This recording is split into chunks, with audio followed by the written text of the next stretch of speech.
The Pathless, a game centered around exploration and puzzle solving, is an overlooked hidden gem that literally and figuratively soars. Developed by Giant Squid, The Pathless was released on November 16th, 2021, with recent reviews leaving this game with a 93% rating on Steam. The Pathless took me just over 12 hours to complete while only finishing 37 of the 43 achievements. Currently, the normal price tag is a steep $40 US, but you can get this game on sale for as low as 10. In this game, you are a nameless character, referred to as Hunter, who washes ashore on an island full of death. All the inhabitants have died due to the actions of a mysterious antagonist simply known as the God Slayer, whose goal is to corrupt 4 godlike creatures known as the Tall Ones. Your task is to clear the corruption of these 4 Tall Ones and then face off against the God Slayer. Upon waking up on the shores of the island, you cross paths with an eagle who becomes your partner in helping solve puzzles and fighting bosses. The gameplay, story, art, and soundtrack take influences from both the Legend of Zelda series and Shadow of the Colossus to a degree. The meat and potatoes of this game is all about exploring the island and completing various puzzles. The puzzle mechanics are simple and perhaps even repetitive, yet never become boring or dull. Most of the puzzles revolve around shooting arrows through circular targets, moving said targets, lighting torches, and moving weights around to activate pressure plates. As for exploration, there are 4 plateaus for the player to run around and glide through besides the starting tutorial area. Each plateau has a boss, which is one of the 4 corrupted Tall Ones.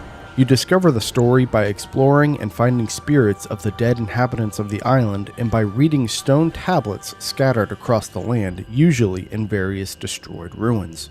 The combat, though, is few and far between, which, as strange as it might sound, is for the best because it really highlights the beautiful cinematography and the sheer weight and gravity of the encounters. Not only that, but the combat is non-traditional as well. There are no health bars, and you cannot die or get a game over.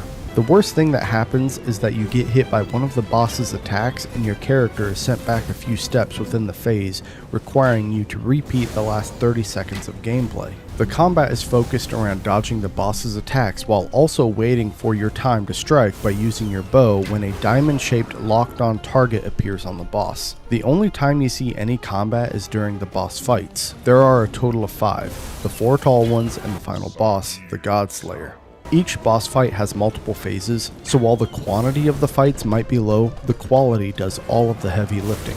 Not once was I left disappointed after a boss fight either, as the art direction and the cinematography the developers went with are both beautifully stunning as well as intimidating.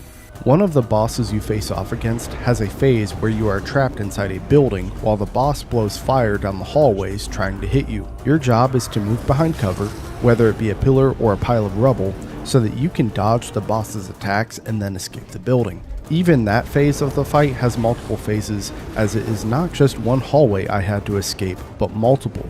I was required to make my way down this hallway, to another hallway, to another hallway.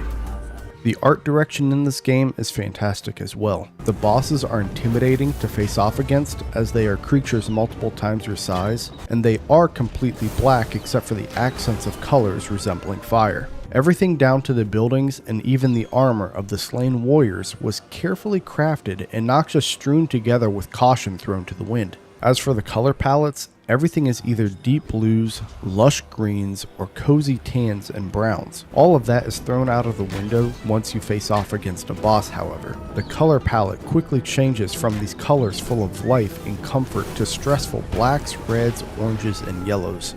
As for the soundtrack, prepare to be comforted by stringed instruments, woodwinds, and percussion throughout your entire journey. These instruments are beautifully blended to not only give off soothing feelings of calmness that one might find in the wilderness, but also to induce stress and tension when facing off against a boss. While violins, clarinets, and various drums are nothing new, they are a staple in a setting like this that leaves you feeling both serene and a bit anxious at times. Unfortunately, there is not much replayability for this game unless you are a completionist. While there is a lot to discover in this game, there is no New Game Plus or anything along those lines. Even if you completed the game and you wanted to go back and 100% it, as long as you do not choose to start a new game, you can load up your previous save, which should be just before the final boss encounter, and fly back down to the island and knock out whatever remaining achievements you might have. The normal price tag of this game is $39.99 US dollars. While I cannot recommend picking this game up at that price tag, I will say that I picked this game up during summer Steam sale for only $10, which is completely reasonable. With all of that said, this game is not for everyone. If you play games like Call of Duty or racing games, or if you're a sucker for horror and jump scares where you're required to be on your toes at every moment, then you might not like this game. There's a lot of exploration and there's a lot of puzzle solving. While the puzzles are not too challenging, it still might take a couple minutes to figure them out.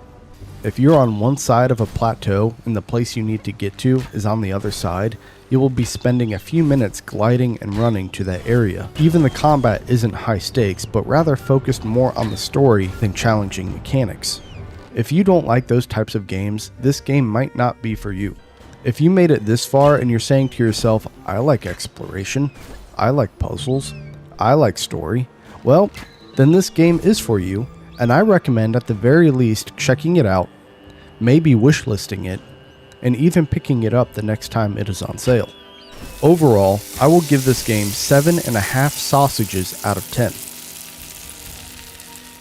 The art is incredible, and while not completely stunning and breathtaking at every turn, not once did I come across an area that was boring, flat, or dull. The music is serene and calming throughout most of your journey, while easily transitioning to stressful and tense at exactly the right moments. The gameplay is fun and simple, with enjoyable puzzles, though this game could be a little too simple for some people's taste. While the story isn't too deep, it still had me pumping my fist and trash talking the final boss, because by the end I did become invested in defeating the Godslayer and saving the island. Unfortunately, where all of that excels, the price of the game really dampens the score. For a game that I got 12 hours of enjoyment out of, I cannot justify a $40 US price tag. $10 is completely reasonable, and even $20 is a fair price, but $40 I just cannot in good faith recommend. So consider waiting until it is on sale before picking this up. And that's my review of the Pathless. If you got this far and you were on the fence about this game, I hope my review helped you decide on whether to pick this game up or not. If you did get this far, consider liking and subscribing, but if not, just know I appreciate having you here and enjoying my video anyway. I also stream on Twitch, so consider heading over there and following me on that platform as well. Anyway, I think I'm going to cut my review here. Mahoney out. Hey guys, Sausage here. Goblin Auto Club Manager is an auto racer that goes 0 to 60 so quickly that it'll put any Tesla to shame. However, it eventually begins to stall. Released on July 25th, 2024, Goblin Auto Club Manager currently sits at an 83% positive rating on Steam. I currently have around 18 hours of playtime with 29 of the 32 achievements unlocked, and yet I still have not beaten the game. I would like to preface this review by saying I received this product for free. The developer gifted me a Steam key. I did not pay for this product. To reiterate, this game was given to me for free by the developer. I did not pay for this game. With that said, let's start the review. Goblin Auto Club Manager is all about purchasing upgrades in the form of chassis, drivers, engines, wheels, brakes, and accessories. After purchasing your parts and upgrades, you choose which items you want to use and then hop onto a track and race. Each race requires different perks and attributes, such as a track that is on dirt or grass will require points in off-road, while tracks with lots of turns will require points in turning. The entire premise of the game is to win races, buy parts and upgrades, race again, and rinse and repeat until you hit a championship, which is a total of 3 races. After winning the championship, you start back over in the next tier of drivers, slowly moving up and up again until you complete yet another championship. With that, let's get the bad out of the way first, because this game does have some issues, but the point of early access is to give feedback. I think these complaints can easily be fixed and will make this game worth purchasing. First and foremost, the user interface needs a lot of work. My biggest complaint is about the shop. When you buy an item, it takes you straight to the garage and you need to click back to the hub menu, then back to the shop if you want to buy another item. While in the beginning this was not a big deal, Towards the end of the game, I was buying items en masse. This is how long it took to buy 5 items. This clip is unedited.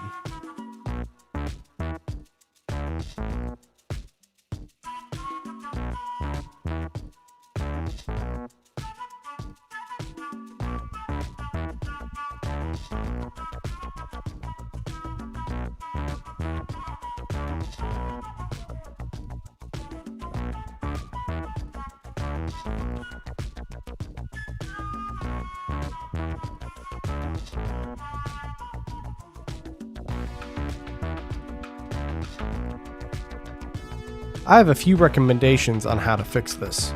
The developer could either add a button in the garage that takes the player straight back to the shop, or the more efficient option would be to allow the player to buy all of the items at once rather than one at a time. That said, there are 2 more shop-related issues. In the later game, some items are blacked out because the item cannot be upgraded any further. If the item cannot be upgraded any further, then why is it in the shop to begin with? At one point, I had all 5 options blacked out, so I had to spend yet another 100 credits to refresh the store. So essentially, 200 credits just for the opportunity to buy an item. With how often I refresh the store, I most likely spent over 10,000 credits on refreshing alone, or maybe even 20,000.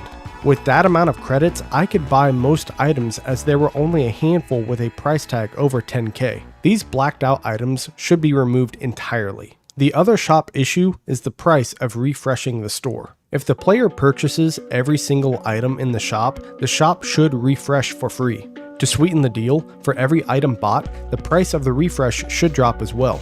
While I am not sure if the refresh should drop by 20 credits per purchase or something more exponential like 5, 10, 20, and 40 credits, the shop should cut the player a deal regardless for spending credits, especially if one of the options are blacked out and cannot be purchased. To continue the topic of UI, if you do not meet the criteria to race in the championship, you still must either watch it or manually click skip through the races. If I do not qualify for the races, then I should not have to do that. Just tell me I did not meet the criteria and let me skip it all entirely. On top of that, if you lose the championship, you are forced to complete yet another 10 races before you can attempt the championship again. My solution to both of these issues is rather than having me play through 10 races and then manually click skip if I do not qualify, how about just letting me race until I do qualify and then letting me continue trying the championships until I either win or choose to back out so that I can work on purchasing upgrades. I give credit where credit is due though, and one nice feature the developer did include in the UI is saving vehicle loadouts. However, while this is a great feature to have, I did not find myself using it. The reason being is that with how often I bought upgrades, I felt as if the moment I found a build I liked, I would then find another build with better stats because of a new piece I bought, which in turn, if I introduce a new piece to my build, there was a chance I would need to change more than just that single piece. I will admit that towards the end, I did have a few go-to builds, though like I said, I was constantly buying parts and upgrades en masse, so I was constantly checking to see what was best. Next is the gameplay.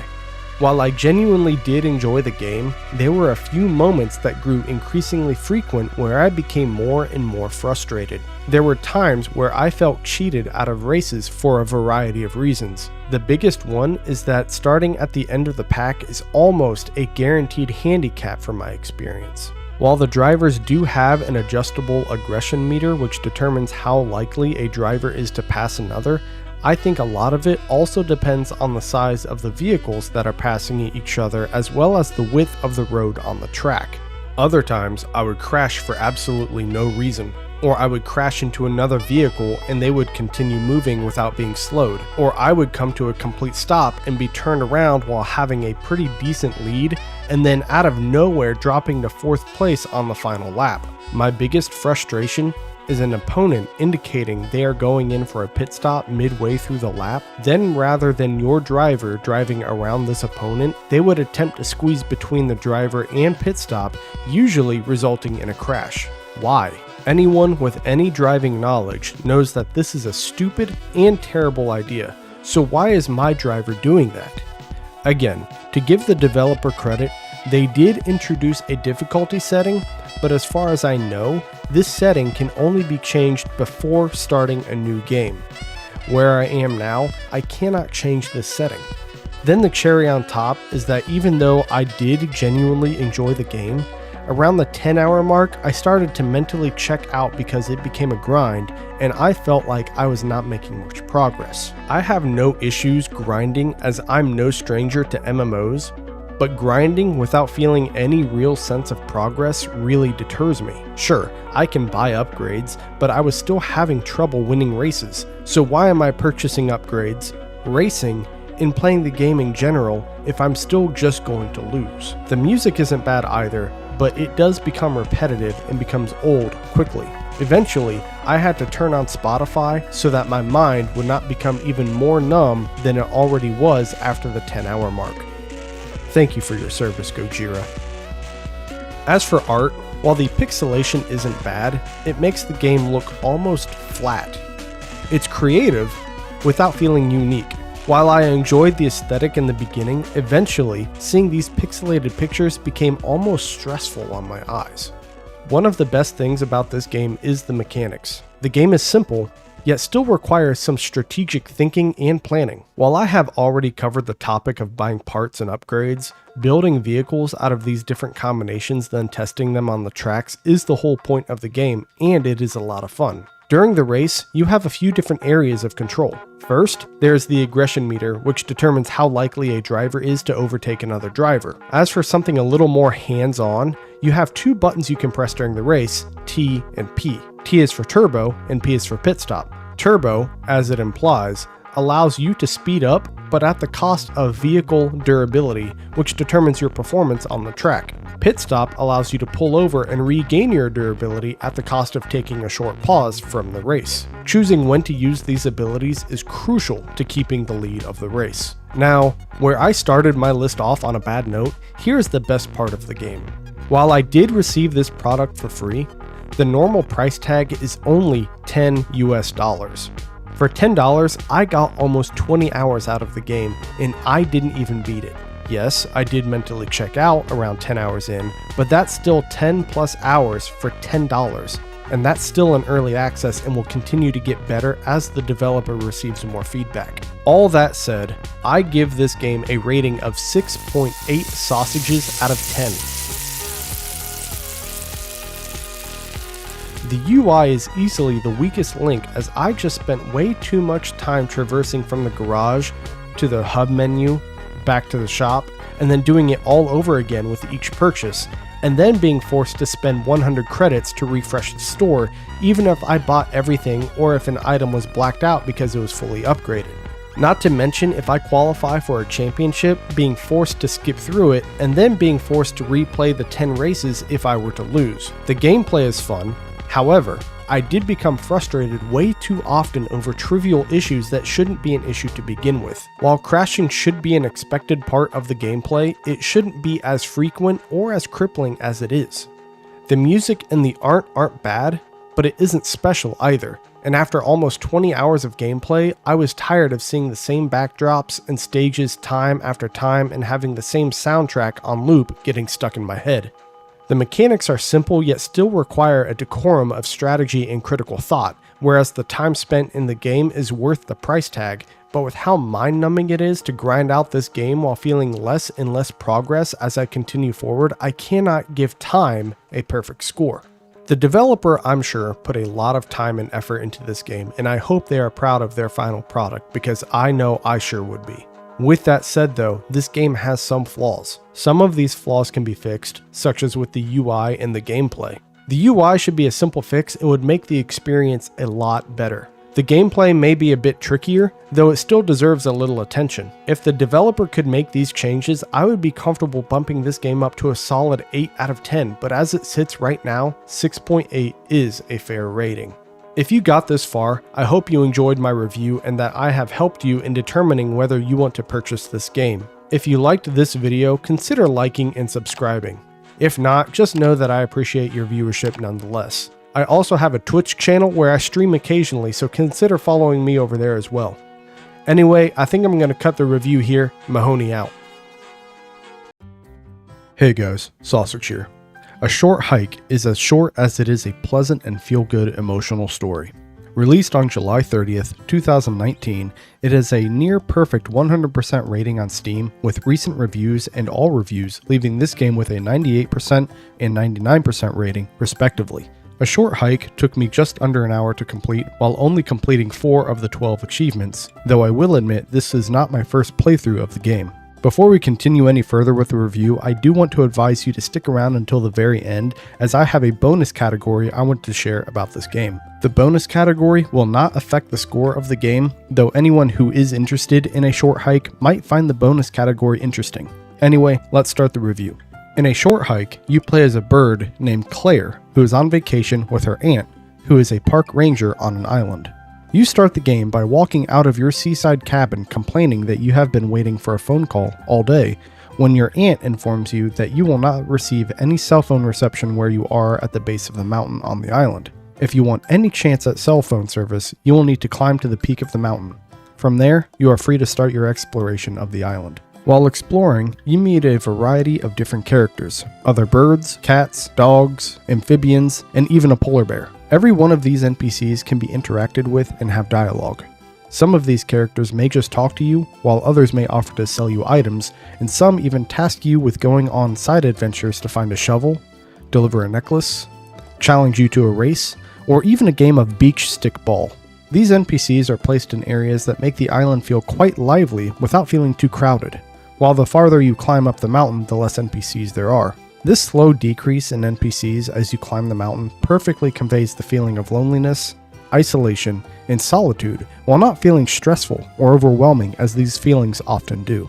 While you could probably find a way to climb the mountain without doing any of the side adventures or searching for collectibles, you are encouraged to do so, as the main mechanic of the game is to collect golden feathers. The character you play as, Claire, is a bird, and though you cannot necessarily fly, you can glide and even flap your wings to give yourself a little boost upwards. To acquire extra boosts though, you must collect these golden feathers. These golden feathers allow for extra boosts, while also acting as a sort of stamina meter.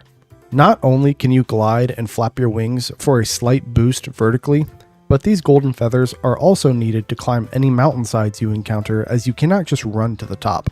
Climbing isn't free, as if you run out of golden feathers, you essentially run out of stamina, and you'll slide back down to wherever you began. Not only that, but one of the NPCs offers the player a side adventure, and upon completion of the side adventure, you'll earn a pair of running shoes which will grant the player the ability to run at the cost of golden feathers. Flapping your wings, climbing, and running only depletes the energy used by the feathers. It does not discard the feathers. The recharge rate of the golden feathers is short as well, so you will not be forced to sit and wait for them to recharge. Recharging the feathers only takes a few seconds, and you do not need to stop moving to recharge. You must simply refrain from using any of these flapping, climbing, and running abilities. As you play, assuming you decide to explore and complete the side adventures, you will come across various items such as a shovel, sticks, pickaxes, buckets, and even a fishing pole. These items will allow you to interact with the island in various ways. Everything from digging up buried treasure, to watering plants, and even mining boulders that block cave entrances, which will open shortcuts allowing for quick traversal around the island. My only real issue with the gameplay is the lack of a map and perhaps even camera control. While implementing a map may diminish the feeling of adventure and exploration, I like to know where I am, where I've been, which NPCs I have talked to and where they are, and the locations of all of the collectibles I have acquired. By not having a map, I am left guessing where certain parts of the island are in relation to my current position, or if I've talked to a certain NPC, or if I have missed any collectibles in my area. There are signs up on the island that point the player to where certain areas are, but a map would still have been nice. If I could implement a map mechanic, I would have allowed the acquisition of the map after completing the hike. Perhaps after coming back down to the base of the mountain and talking to your aunt, the park ranger again, and having her say something along the lines of, "Hey, sorry, I forgot to give you this. It's a map of the island. It will show you where you are, where you've been, and if you find any interesting items during your exploration, you can mark those down as well." with any collectibles and NPCs you've interacted with being retroactive. As for camera control, the control isn't necessarily bad. I would just prefer a little more freedom with it. The freedom of not just movement, but also the ability to zoom in or zoom out. I do want to mention that this game can be played with mouse and keyboard. However, I strongly suggest using a controller. There is no mouse cursor when you play, so you're required to navigate using keyboard controls instead. While this isn't necessarily a bad thing, using a controller does feel much smoother and organic. While the game isn't necessarily stunning or breathtaking, it is nice to look at, as the combination of art design and color palette is both relaxing, pleasant, and cute while not being too childish. As for the art design, I would be doing the game an incredible disservice if I did not mention the character models. Not a single model is bad or displeasing, though it is important to note that they took heavy inspiration from Animal Crossing. If you do not believe me, look at the shadows of the fish in the water, or the X's on the dirt where you can dig up treasure. If you're still unsure, look at this money rock, a clear reference to Animal Crossing. While it can be argued that maybe taking inspiration from Animal Crossing for the models is lazy, I really appreciate their homage to the Animal Crossing series with these little references and Easter eggs. As for the soundtrack, it will not bring a tear to your eye, but it is extremely pleasant and relaxing. Not only this, but the music slowly changes from the base of the mountain to the peak. Upon reaching the snow cap of the mountain, the music changes even more dramatically to convey a sense of both the solitude as well as the frozen stillness of the area. Not once was I left tired of hearing the music in a short hike. Unfortunately, the weakest link of this game is the price tag. For a game that will only take an hour to complete, it costs $8 US. While $8 will not break the bank, that just seems a bit high for the time you'll spend playing the game. If you decide you want to collect all of the achievements, then perhaps the $8 price tag might be justified. But if you're only in this for the story and gameplay, then you'll be left a little disappointed. While the game is fun and it does make you feel warm and happy with a slightly emotional ending, $8 is just a bit too steep. With all of that said, I give A Short Hike a rating of 7.5 sausages out of 10. While the gameplay is fantastic, the lack of a map and camera control leaves little to be desired, especially for any completionists out there, as not having any sense of direction besides the mental map you create in your head, or the lack of ability to zoom out, will perhaps leave you running around the island multiple times while attempting to complete all of the achievements. The art isn't necessarily special, however, it is not bad in any sense. If anything, you may even spend a lot of time running around in the game just looking at all of the scenery, as it is just a nice, relaxing little game to spend time exploring in. The music isn't necessarily special either, but just like the art, it is relaxing, soothing, and makes you feel good. The price tag of this game compared to the time you'll spend playing this game is really what dampens the score. My recommendation is to wait until this game is on sale. Being a 5-year-old indie game, I would not be surprised if this game is at the very least 25% off during the big Steam sales during summer, Halloween, Thanksgiving, and winter. As for the bonus category, on April 1st, 2022, the developer released a downloadable multiplayer mod that allowed for up to 99 players to play at the same time. This mod only stayed active for 2 weeks, unfortunately. However, there might be possible fan-made servers that continue the multiplayer mod. There is an itch.io link that takes you to the instructions on how to create your own server. So, if you have any friends that also enjoy A Short Hike, it is possible to play at multiplayer with them. While it is not an official mod and is no longer supported by the dev, I thought this would be a fun little bonus item to include at the end of the review. And that's my review of A Short Hike. If you liked this video, consider liking and subscribing. If not, just know that I appreciate your viewership nonetheless, and I am grateful to have you here. If you end up purchasing this game, let me know what you think of it in the comments below.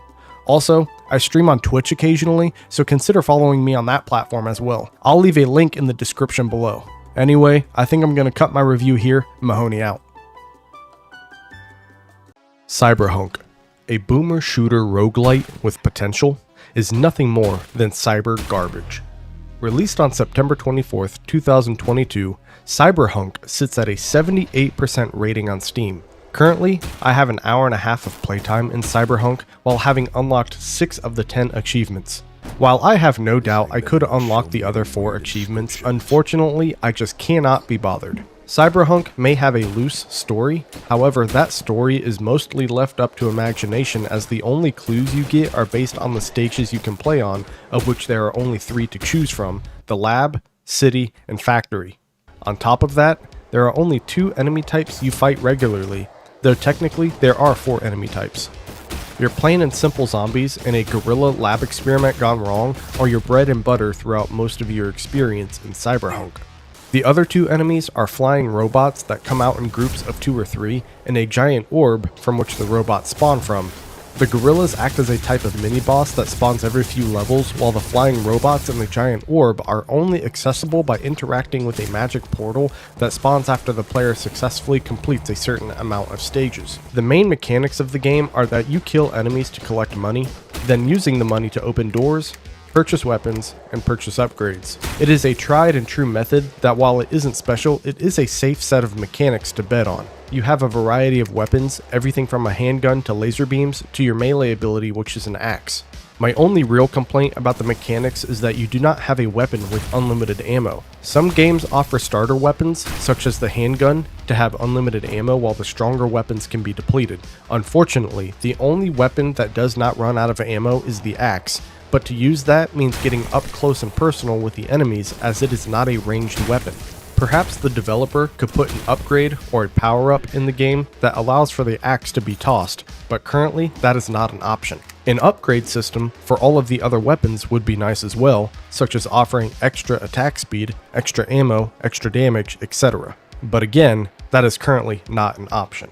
As for the gameplay, it's a little bland and boring. There are different weapon types, and while some of them are a little unique, and there are different types of power-ups that have different effects, such as freezing, radiation, explosions, attack speed, etc., most of them don't feel like they really stand out. One ability shoots rockets while the player is airborne. However, the only time I found myself airborne is when an enemy would hit me and I would be lucky enough to be tossed into the air.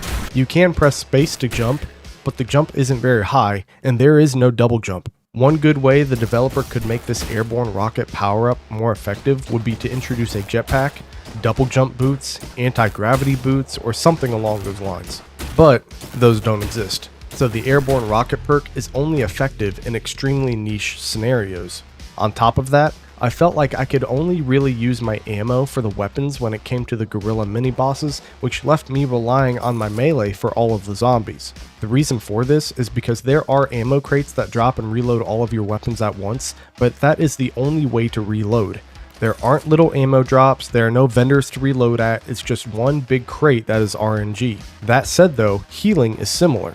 There are no health drops, no orbs, no medkits, nothing like that. There are only 2 ways to heal. Your first option is to complete the wave, which automatically heals you for your entire health bar. The second option is a power-up that you can acquire that heals you after successfully hitting an enemy with a melee ability.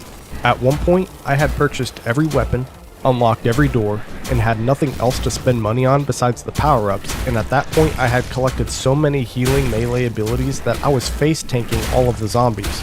The only way I lost and died was that I got hit and it flung me outside of the map, then I got a pop-up window saying that the game crashed. That should have been an achievement. To add to it, there were multiple times when enemies would get stuck in their spawn location and I would be forced to go hunt them down. While this is not a big issue, it is an issue nonetheless. When it comes to graphics, again, this game is nothing special. It is a boomer shooter that looks the part as well. Some people may think the game looks ugly, and perhaps understandably so, but that is par for the course with something referred to as a boomer shooter. The game takes heavy inspiration from games like Doom and even Duke Nukem, as there are some voice lines that parody the dialogue in games such as Duke Nukem. The 2 biggest and most glaring issues with the game are the lack of developer support and updates, as well as the price tag. Cyberhunk released on September 24th, 2022, and the only update the developer offered was a post stating that the game has been officially released. There could have been some updates, patches, or bug fixes that flew under the radar, but even then, there is nothing indicating that the developer did even that. I chose to do a little bit of research to figure out more about the developer, Birch Tree Games, and try to figure out why they seemingly abandoned this project that had so much potential. They have a Twitter or X account, however I do not, so I am unable to see what activity is on there. They do have a YouTube channel, but they only have a single video uploaded on April 14th, 2022, more than 5 months prior to the release of the game. That's all I could really find out about the developer. Even clicking on the developer and publisher links on Steam does not bring up anything. Was this a solo developer who decided to quit making games? Was it a company that fell through? Just like discovering how many licks it takes to get to the center of a Tootsie Pop, the world may never know. Second, the price tag. This game is sitting at a steep $5 US. While $5 isn't bad, that is a pretty big penny to spend on a game that feels like a glorified demo. I have less than 2 hours into the game. For all intents and purposes, this game only has 2 enemy types. The weapons and power-ups are pretty bland for the most part. There are only 10 achievements, and I acquired more than half of them in under 2 hours. Not only that, but the developer has seemingly abandoned the project as well. I could spend an extra 20 cents and buy myself a Big Mac, and I would be more satisfied with the purchase than I am with this. I do like to give credit where credit is due, however. With all of that said, this game does have multiplayer. Unfortunately, no one wanted to try this game out with me, and in hindsight, that is probably for the best. They did not have to expose themselves to this disappointing masterpiece. May this game have been more fun with friends? Perhaps. Would I have gotten more time out of the game? Maybe, but I could not see it being that much of a dramatic change. I do not see myself getting anywhere close to 5 hours out of this game. Taking all these things into consideration, I give this game a rating of 3.7 sausages out of 10.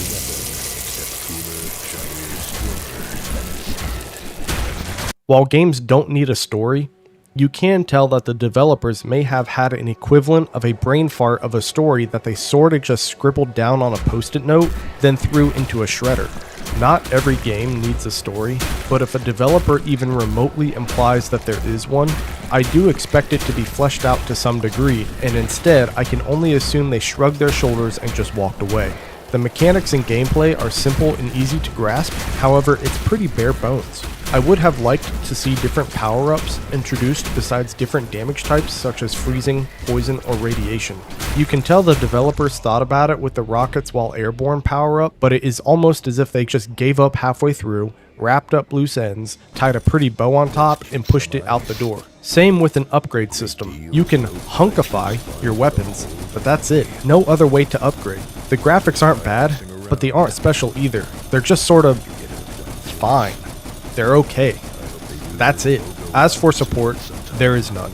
It's been almost 2 years and the developer hasn't introduced any new content, has not implemented any known updates, nor have they put out any sort of communication with the community. Nothing but cold, dead radio silence. As for the price tag, I could not recommend this price tag to anyone. Would I recommend it for $1? Yes, maybe even 2 tops, but 5 is nothing less than greedy compared to what you get out of this purchase. And that's my review of Cyberhunk. I hope my review helped you determine whether to purchase this game or not. If you got this far, consider liking and subscribing, but if not, just know that I appreciate your viewership nonetheless and I am grateful to have you here. I also stream on Twitch occasionally, so consider following me on that platform as well. Anyway, I think I'm going to cut my review here. Mahoney out. Late Night Drive. An overpriced game that doesn't even belong on Roblox is nothing more than a glorified traffic jam simulator. Released on June 7th, 2023, Late Night Drive is currently sitting at an 82% rating on Steam.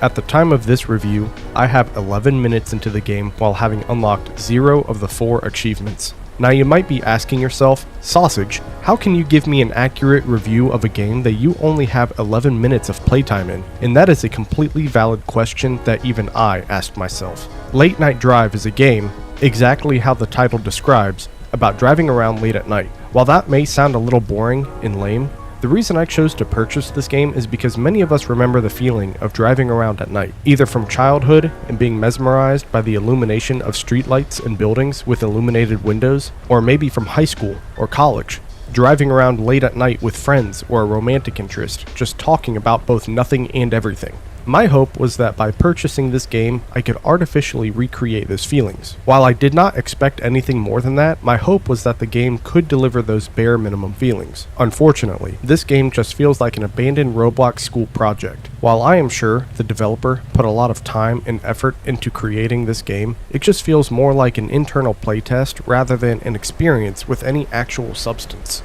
Upon starting the game, you are introduced to a start menu, as with any other game. with your options being single player, online, a shop, settings, exit, and then another menu allowing you to choose from one of 5 maps, a selection of game modes, and the ability to adjust traffic density, traffic speed, engine speed, which affects your speed and acceleration, and your braking power. Of the maps, there are 5: Starfall City, Nightshade Highway, Darkwood Desert, Seaside Haven, and Racetrack.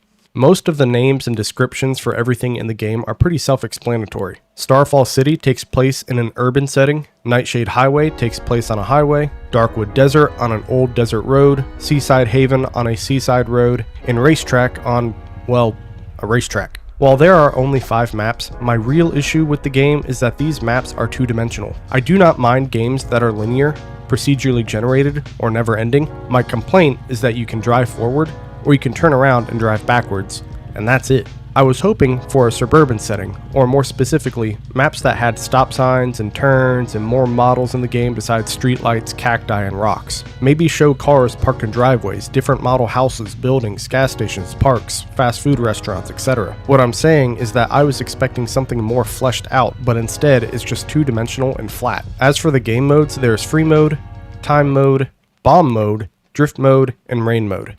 Again, free mode is free driving, time mode is a time trial, bomb mode is about maintaining a certain speed and falling under that speed will cause you to lose, drift mode is all about drifting, and rain mode is just like free mode, apart from rain added to the experience. In my playthroughs, I did not adjust the traffic density, traffic speed, or the braking power. Everything you see in this footage is baseline 5 density, speed, and braking power. The only adjustment I made was to the engine power, and that was only on the racetrack map, as I felt the point of a racetrack map was to go fast. Even with traffic density and traffic speed being 5, it felt like I was in midnight rush hour traffic. Too slow and too many vehicles. I found myself quickly becoming bored and impatient, so I would drive around the other vehicles to get around them. At one point, I even decided to rear-end a cop car just to see what would happen. Spoiler alert, nothing happened at all. While there is an online element to the game, and a shop, neither of those really stood out to me because if the game is as bare bones as it is in single player, how much more can multiplayer really add to the game?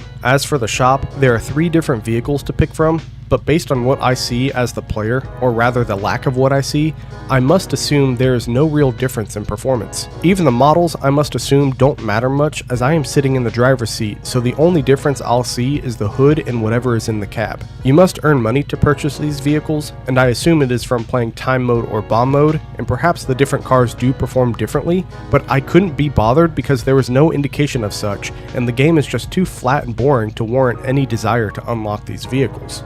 As for the graphics, art design, and models, I don't think it needs to be said, but I must do my due diligence. All these things are pretty bare bones and flat. While it could all be worse, it just looks like extremely poor Roblox assets. I can look past bad art design if the gameplay is good, but since it isn't, the art is just the cherry on top of this dog turd sundae of a game. You could say the best part of this game is the music, but even then, it is just kinda meh. It's meh, leaning towards boring. I like that they tried to go with a lo-fi theme, but with how boring the game is, I only ever got through the same single beginning song before I would go back to the main menu to select a new map or adjust settings. As for the price tag, luckily this hunk of garbage is only $1.99, but even then, that's $2 for a game I spent 10 minutes in. Unfortunately, I bought this game quite a while back and I am just now getting around to playing it. Therefore, I think I cannot refund it. This game should be completely free. Roblox is free, and I've played games on there that are better than this in every sense. With all of that said, I'd give this game a rating of 1 sausage out of 10. Though even that rating is quite generous, as it is about 4 times higher than the actual rating it earned. The gameplay, again, is bare bones. I cannot say enough how lacking this game is in the gameplay department. Sure, there are different game modes and different tracks, but at the end of the day, I felt like I had experienced all the game had to offer in less than 15 minutes. As for the mechanics, while I appreciate the ability to adjust the settings of the gameplay, such as with traffic density, there wasn't anything else to the game. The only way this could be worse is by not including these options whatsoever. The UI was well designed, and I liked the option to play single player, online with a friend, the ability to adjust the maps, game modes, gameplay settings, and purchase vehicles, but I felt as if these settings had little to no actual impact on my experience. The graphics and art were just one step above non-existent. I could tell the developer put some sort of effort into making the game feel cozy, but it's just dry and lifeless. The music is fine at best, but even that isn't good either. While I like the lo-fi theme of the music, it is not good enough to help save this flat tire of a game. Lastly, the price tag. $2 for a game that should be free is nothing short of funny. I have played better games than this on Roblox, and those are all free. If you are determined to purchase this game, please wait until a Steam sale where hopefully it is no more than 20 cents. Paying anything more than that is a ripoff and a waste of money. I cannot, in good faith, recommend this game to anyone. And that's my review of Late Night Drive. I hope this review helped you determine whether to purchase this game or not. If you made it this far into my video, consider liking and subscribing. If not, just know that I am grateful to have your viewership nonetheless. I also stream on Twitch occasionally, so consider following me on that platform as well. Anyway, I think I'm going to cut my review here. Mahoney out. A Liminal Place Remastered is a game with potential, but currently it is stuck and lost in the back rooms. Released on March 30th, 2024, A Liminal Place Remastered, or ALPR, is currently sitting at a 78% rating on Steam. ALPR is a solitary game and relaxing on some levels while mixing body cam, analog horror, and found footage style points of view, and including realistic, traditional liminal spaces with the classic backroom level as well. So far, I have only 23 minutes of game time while unlocking none of the achievements because, well, there are none. You start the game by waking up in the traditional backrooms with the yellowish off-white colored wallpaper and fluorescent lights. You are immediately contacted over the radio by someone named Gonzalez. You discover that your name is John, and Gonzalez is desperate for rescue. You're given some additional info that the backrooms level you are on is level 0, while Gonzalez is on level 37 and being pursued by unknown entities, but that's it. After that, you are left to your own devices, and you are tasked with finding the exit. The first thing you'll notice upon starting ALPR is the graphics. The graphics are not bad by any measure. While it is nothing special, I didn't dislike anything I saw in the game either. The caveat to this statement is that I've never been a fan of flashlights in games, though that is starting to tiptoe into mechanics. While I understand why there are flashlights in games, I've never liked them because it causes over half the screen to go dark, and if it's dark, it means it's hard to see the graphics and assets the developers put into the game. That all said though, the game settings started the graphics off in Epic, though there was another setting above that called Cinematic. I was a little overconfident with my PC and chose to set the game on Cinematic, and the footage became a little choppy. While I don't know if that is because the game was pushing my PC too hard, or if it was because I also had my recording software set up, I had issues nonetheless. After I finished the game, I dropped the settings back to Epic and I had no issues. Depending on what specs you have for your PC, you may want to keep this in mind for your playthrough. As for the atmosphere of ALPR, it has your typical and expected liminal space vibe. It isn't necessarily good or bad, it just is. If you like liminal spaces or the back rooms, you'll like the atmosphere of this game. If you don't like that type of atmosphere, then you won't. However, while some levels are cliche, some levels feel more horror-esque or even not liminal at all. Going back to the topic of the flashlight, some levels did not feel liminal because I couldn't see.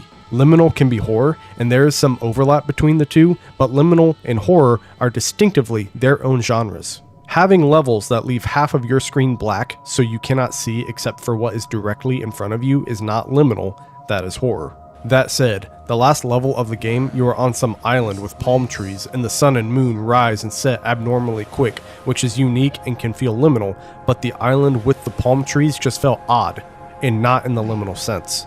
The gameplay isn't bad, though it isn't perfect and has some flaws. Like with many backroom games, ALPR is for all intents and purposes a walking simulator. The game does advertise puzzle elements, but in the short experience I had in the game, the only real puzzles I encountered were looking around for keys to open doors that allowed access to the elevator, which would then take you to the next level. I did not have to open any chests or flip any switches. All I did was walk around and look for a key, pick it up, walk to the locked door and unlock it, and then progress to the next level. Next were the running and crouching mechanics.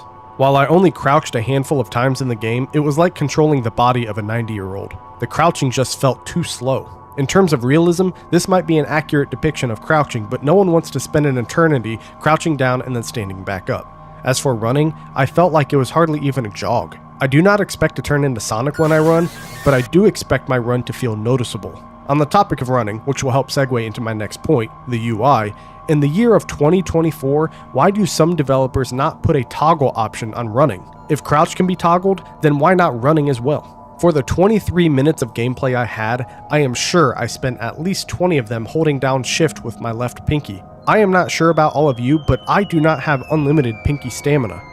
Sometimes I need a break, and unfortunately, I hardly received any. Moving on to the UI, it is almost non-existent. There is the ability to change graphical settings, but that is it. In the graphic setting menu, there is also a button for video settings, however that doesn't seem to do anything. Likewise, if you are in the middle of a game, there is no pause button. With this game being only 23 minutes long, I do not expect a save feature, but I would like to be able to pause the game and quit, open a settings menu and adjust the graphics, or camera movement speed, toggle run, change the controls, etc. Perhaps I am spoiled and I am asking for too much. To be fair, this game was developed by a single high school student, so I do understand there's only so much one person can do, but I do not want to go easy on them because ultimately that would be doing a disservice to both the developer and whomever purchases the game. If you've seen any of my other reviews, I do like to give credit where credit is due. In the main menu of the game, if for whatever reason the game were to crash, the developer gives the player the ability to choose which level they were on and start back up wherever they left off rather than being forced to replay the whole game, though like I said, I did only spend 23 minutes on it in total. Lastly, the price tag. This game costs 99 cents. It is a great price, even though you will get less than 30 minutes of gameplay out of it. It is cheaper than a bottle of soda, a bag of chips, or even most fast food items. On top of that, the 23 minutes I spent on this game was only part 1. There is a part 2 to the game, but after doing a little bit of research, it appears to be nothing more than a playtest for now. The developer labeled this as a DLC, but it is completely free and playable so long as you own the base game of ALPR. The playtest for part 2 was released not even a month ago at the time of this review, so it is fair to assume it is still in development. If you purchase this game, you'll just have to keep your eye on it for a while. With all of that said, I give a Liminal Place Remastered a rating of 6 sausages out of 10.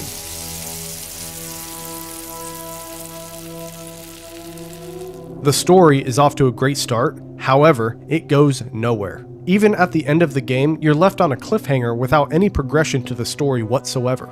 The graphics are good, but occasionally they can be too good. And with some levels requiring a flashlight, it feels like I'm missing a small chunk of the game. While I won't say the atmosphere of ALPR is great, it is your traditional liminal experience.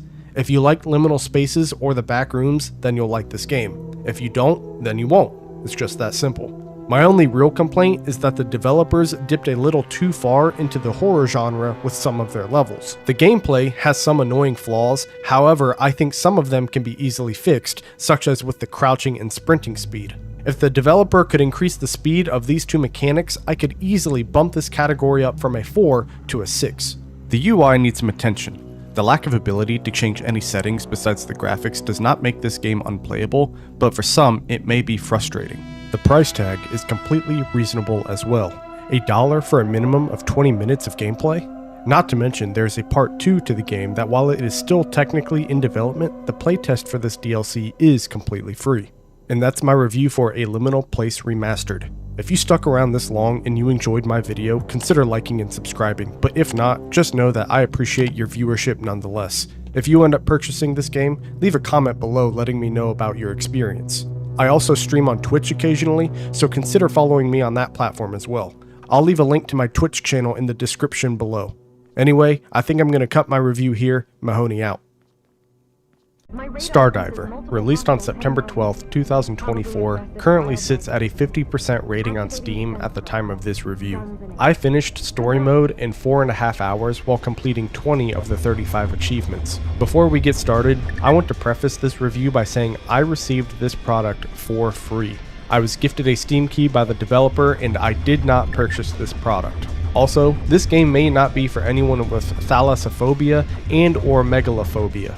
While I am not necessarily afraid of the ocean, the idea of a massive creature out there does make me a little uncomfortable, and there was one giant boss in particular that caused a level of discomfort for me. So, if you do not like the ocean and or massive creatures, this game may not be for you.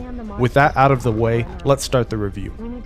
The game starts off by having you wake up on a spaceship that doubles as a submarine and being talked to by an artificial intelligence on board the ship.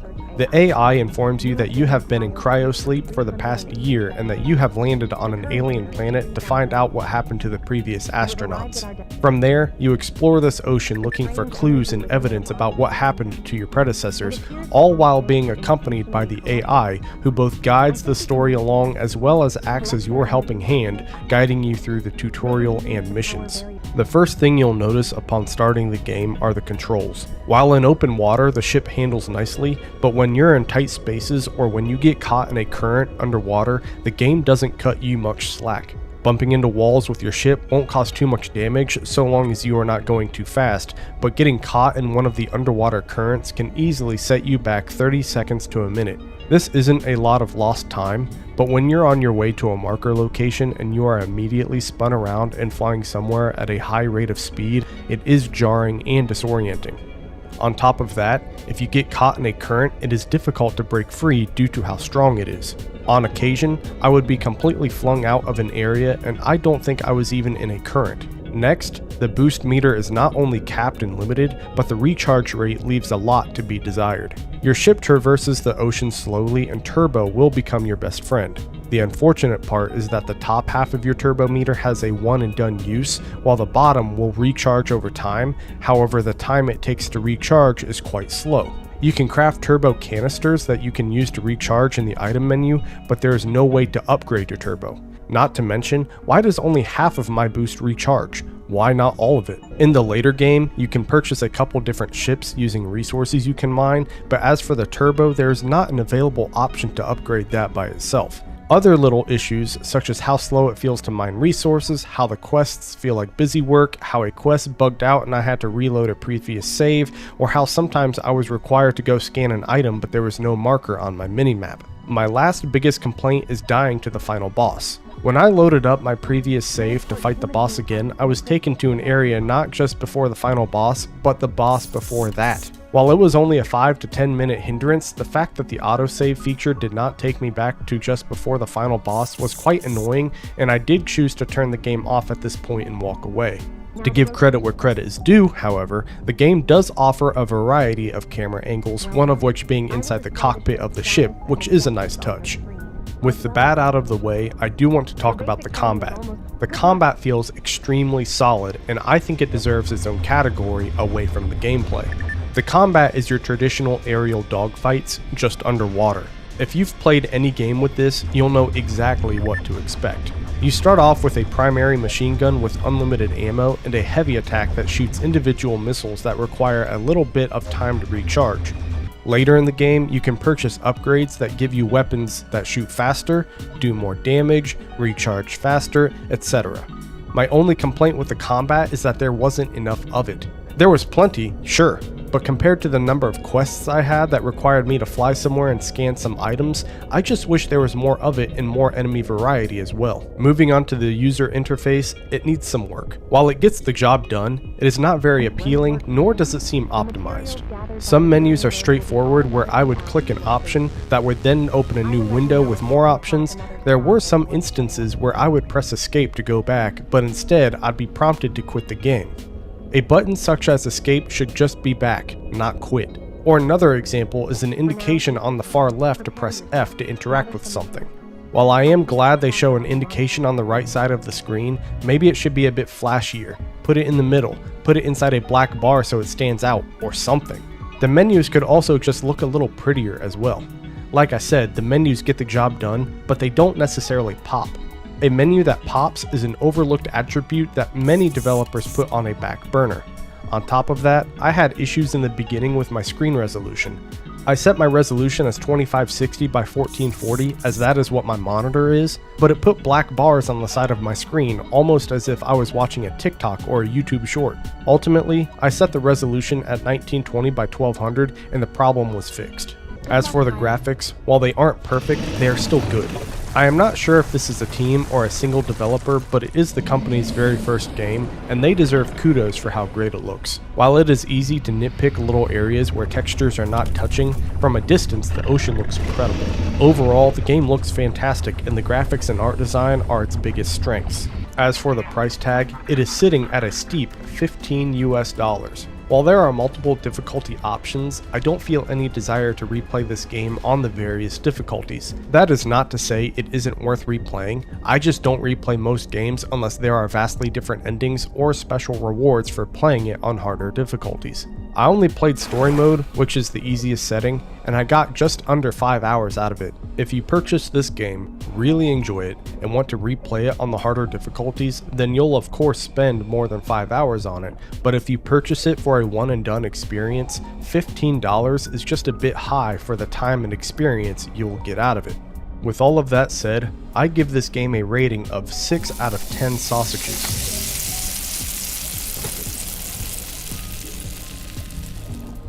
In an age of the birth of artificial intelligence and a space race of billionaires, the idea of an astronaut spending a year in cryosleep just to be woken up by an AI on an alien planet in search of its predecessors is a fantastic story and is one of the game's biggest strengths. The gameplay needs a lot of work, but it is work that I think would be relatively easy and would make the game much more enjoyable.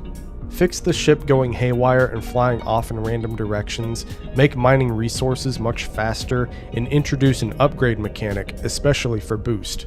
Combat is another strength of this game. My only complaint is that there wasn't enough of it, and I wish there was a little more enemy variety as well. The UI needs some TLC.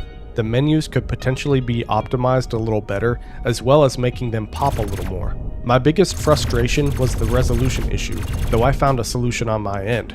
However, that doesn't mean the developer shouldn't also put in work to fix this as well. The price is a bit steep, sitting at $15 US, so my recommendation is waiting and picking this game up on sale. And that's my review of Stardiver. Keep in mind that I am reviewing this game less than a month after its release. The developer may introduce some changes in the future, as they have already put out patch 1.1, so some of these critiques could have already been addressed depending on when you watch this video. If you enjoyed my video, consider liking and subscribing, but if not, just know that I appreciate your viewership nonetheless. If you end up purchasing this game, leave a comment below about your experience. I would enjoy hearing what you think. I also stream on Twitch occasionally, so consider following me on that platform as well. Anyway, I think I'm going to cut my review here. Mahoney out. Hey guys, Sausage here. Released by Cluck Games LLC on December 26, 2024, VHScape is a horror-themed anomaly detection game set in a retro VHS rental store. Your goal is, like with any other anomaly detection game, to walk through the repeating corridor looking for anomalies with the intention of escaping after guessing so many levels correctly. While many anomaly detection games have a horror element, this game leans heavily into that theme, more so than most other anomaly games, which is what sets this game apart from the rest. Before we get started with this review, I want to preface this by saying I received this game for free. To be clear, the developer sent me a free Steam key for this game. I did not purchase this game. With that said, let's start the review. The atmosphere has a lot of potential, but the developers just barely missed the mark.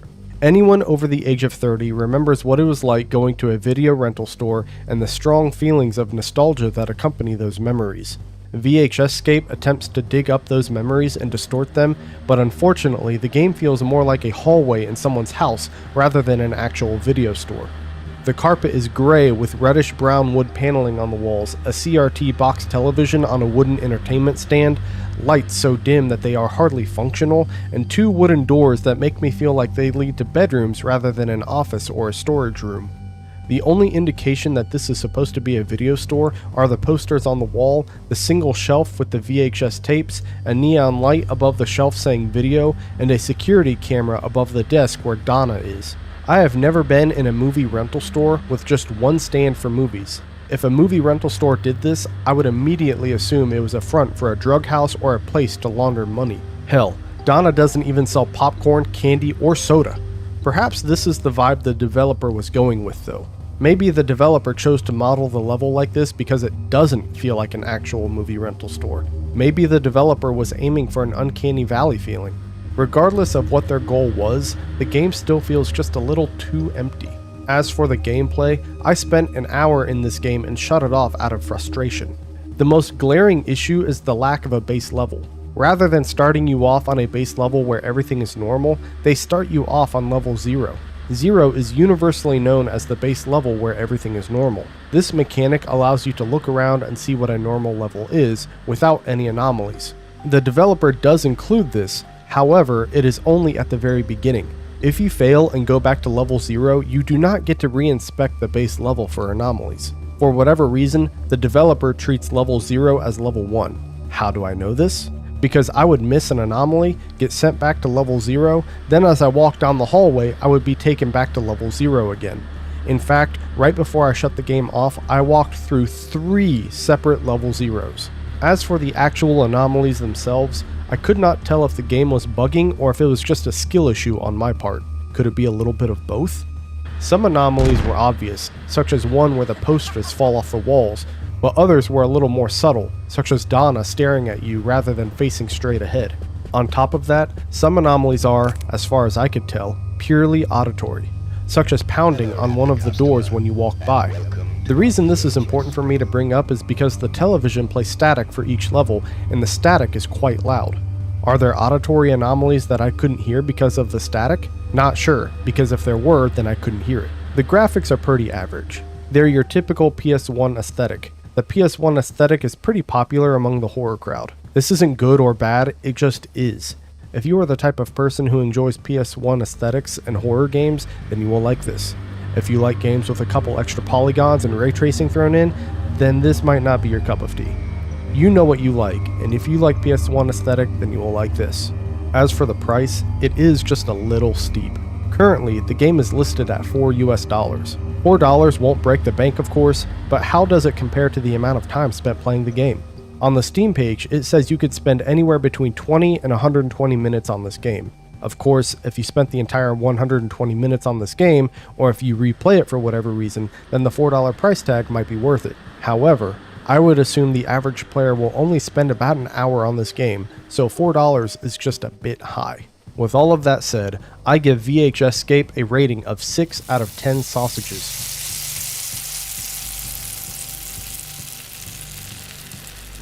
The atmosphere has potential, but it feels just slightly lifeless. Add a couple more shelves to the hallway and change the hallway to look less like a house and more like a store. The gameplay has the right idea. Unfortunately, the anomalies are either way too minuscule to notice or perhaps even bugged. Also, why does the game start on level 0? Level 0 should be a base level. My advice? Make level 0 the base level, and maybe even turn on all of the lights so it's easier to see, therefore easier to determine what a normal, non-anomaly level is like. The developer should also lower the volume on the static on the television as well. The graphics are in every sense of the word, fine. Some people love the PS1 aesthetic, other people don't. It's just that simple. The price won't break the bank, but it is just a little high compared to the amount of time and experience you get out of this game. If the developer could introduce these changes, such as making level 0 a base level, perhaps adding more assets to make the game look more like a video rental store, and lowering the static volume on the television, it is possible for this game to sit comfortably at a 7, but as it sits right now, this game is a 6. So my advice is to wait until this game is on sale.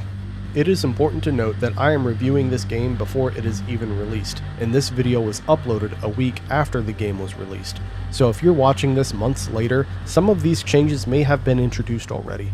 There is also not really any sort of story aside from just escaping the video store, and as for a UI, there is a pause menu that allows you to adjust the camera movement speed, volume, and language, but I would not feel comfortable ranking those two categories as they could potentially skew the rating, whether for better or worse. And that's my review of VHScape. If you got this far, consider liking and subscribing, but if not, just know that I appreciate your viewership nonetheless. I also stream on Twitch occasionally, so consider following me on that platform as well. Anyway, I think I'm going to cut my review here. Mahoney out. Hey guys, Sausage here. Drive Me to Hell is a short experience centered around the horrors of drunk driving. Released on January 4th, 2024, Drive Me to Hell is currently sitting at a 91% positive rating on Steam. Drive Me to Hell took me just under 30 minutes to complete, with no achievements implemented into the game. The story is that you are an unnamed character who wakes up in a diner and decides to drive home. During the drive, supernatural and horror elements start happening, such as seeing ghosts, tiny little bloody handprints show up across your windows, and even being chased by a monster in the later levels. As you play, a zombie appears in your back seat, a ghost woman sits in your passenger seat, and you even see the spirit of a small child. During your playthrough, if you look around the inside of your car, you can see bottles that you can only assume are filled with or have the remnants of alcohol in them. At the end of the game, you stand before burning car wreckage with a radio talking about the death of a family of 3, a husband, wife, and child. While this game could be seen to have some comedic elements, such as the zombie asking you to slow down because it is becoming carsick and then vomiting in your car, it is ultimately a sobering experience trying to show you, the player, the harsh realities of drunk driving. Before continuing with the review, I want to take this time to say drunk driving is a serious topic that can easily take your own life or someone else's. While this video is about a game review, the topic of drunk driving is real. If you or someone you know struggles with alcohol, please reach out for help and seek resources near you. This little act could potentially save your life or others. Anyway, let's get back to the review. The gameplay is pretty minimal. You wake up in a diner and it allows you to walk around in first person until you reach your car. From there, the rest of the gameplay is essentially a driving simulator. At first, your only task is driving down roads just to get a feel for the vehicle, but the game slowly introduces smaller roads, obstacles, tighter turns, and less visibility to test your driving skills. While the gameplay is not necessarily hard, calling it easy is not true either, as there were a few times where I drove off a cliff or got caught by a monster. Still, it only took me 30 minutes to complete, so it is far from Souls-like difficulty. As for jump scares, there are a couple, but to any seasoned horror fan, they may not be too frightening. I myself do not like most horror games, and even then I can only really think of one jump scare in the game that got me, and I am not even really sure it was a jump scare, as it was more along the lines of being right behind me when I turned around rather than a traditional jump scare. The audio is nothing special. It is a pretty silent game aside from the occasional radio broadcasts, sound elements that you might find in a horror setting, and car sounds such as honking, tire screeches, and crashing. While there is nothing wrong with silence as that can help to build tension, I wish there was more to this. An ongoing radio broadcast on loop or music of some sort would have been nice. As for the graphics, it has your traditional PS1 horror aesthetic. While some people might not be a fan of this, I personally am. There are plenty of PS1 styled games out there, and while they all look similar, there are some that look better than others. The graphics started out strong, but unfortunately, I think making everything dark really weakens the experience. Again, having a flashlight-esque point of view is a typical horror element, but I just do not like it as it turns half my screen dark, making it difficult to see. I like to see the graphics and assets developers put into games. Making half of it unseeable is just not my cup of tea. As for the price, $2 isn't bad. However, for a game that took me just under 30 minutes to complete, no achievements, and little to no replay value, it just seems a little high. I did buy this game on sale for $1, however that $1 price tag would be a much more reasonable starting price rather than a discounted price. The difference between $1 and $2 might seem trivial to some, but for the experience I got out of Drive Me to Hell, $1 seems much more appropriate. With all of that said, I give Drive Me to Hell a rating of 6.6 sausages out of 10. The story tackles a heavy topic that I think is important to talk about, however, I feel like it takes a back seat so that the horror elements can shine. The gameplay isn't bad, but it is pretty simple with not much to it. Not much in the way of dialogue, no RPG elements, just a linear driving experience. The audio leaves little to be desired as it is silent for most of the game. I would have liked a talk show host or music playing over the radio for a little extra immersion and ambiance. The graphics are your standard PS1 aesthetic, not good, not bad, just standard. The price tag isn't bad either, however just know that you will only be getting 30 minutes out of this game with little to no replay value. My advice, wait until it is at least a minimum of 50% off before purchasing. And that's my review of Drive Me to Hell. If you got this far, consider liking and subscribing, but if not, just know that I appreciate your viewership nonetheless. If you end up purchasing this game, let me know about your experience down in the comments below. I also stream on Twitch occasionally, so consider following me on that platform as well. Anyway, I think I'm going to cut my review here. Mahoney out. Hey guys, Sausage here. What's worse than your boss asking you to come into work on a Saturday? Your boss, being the literal devil, asking you to come into work every day, for eternity, and being forced to jump over massive pits of lava. Developed by 43 Studios, Hell of an Office was released on October 3rd, 2024, and currently it is only available on Steam. Before we start the review, I want to preface this by saying I received this product for free. To be clear, the developer sent me a free Steam key. I did not purchase this game. With that out of the way, let's start the review. The story is pretty simple. You are a new employee at a company called Hell O.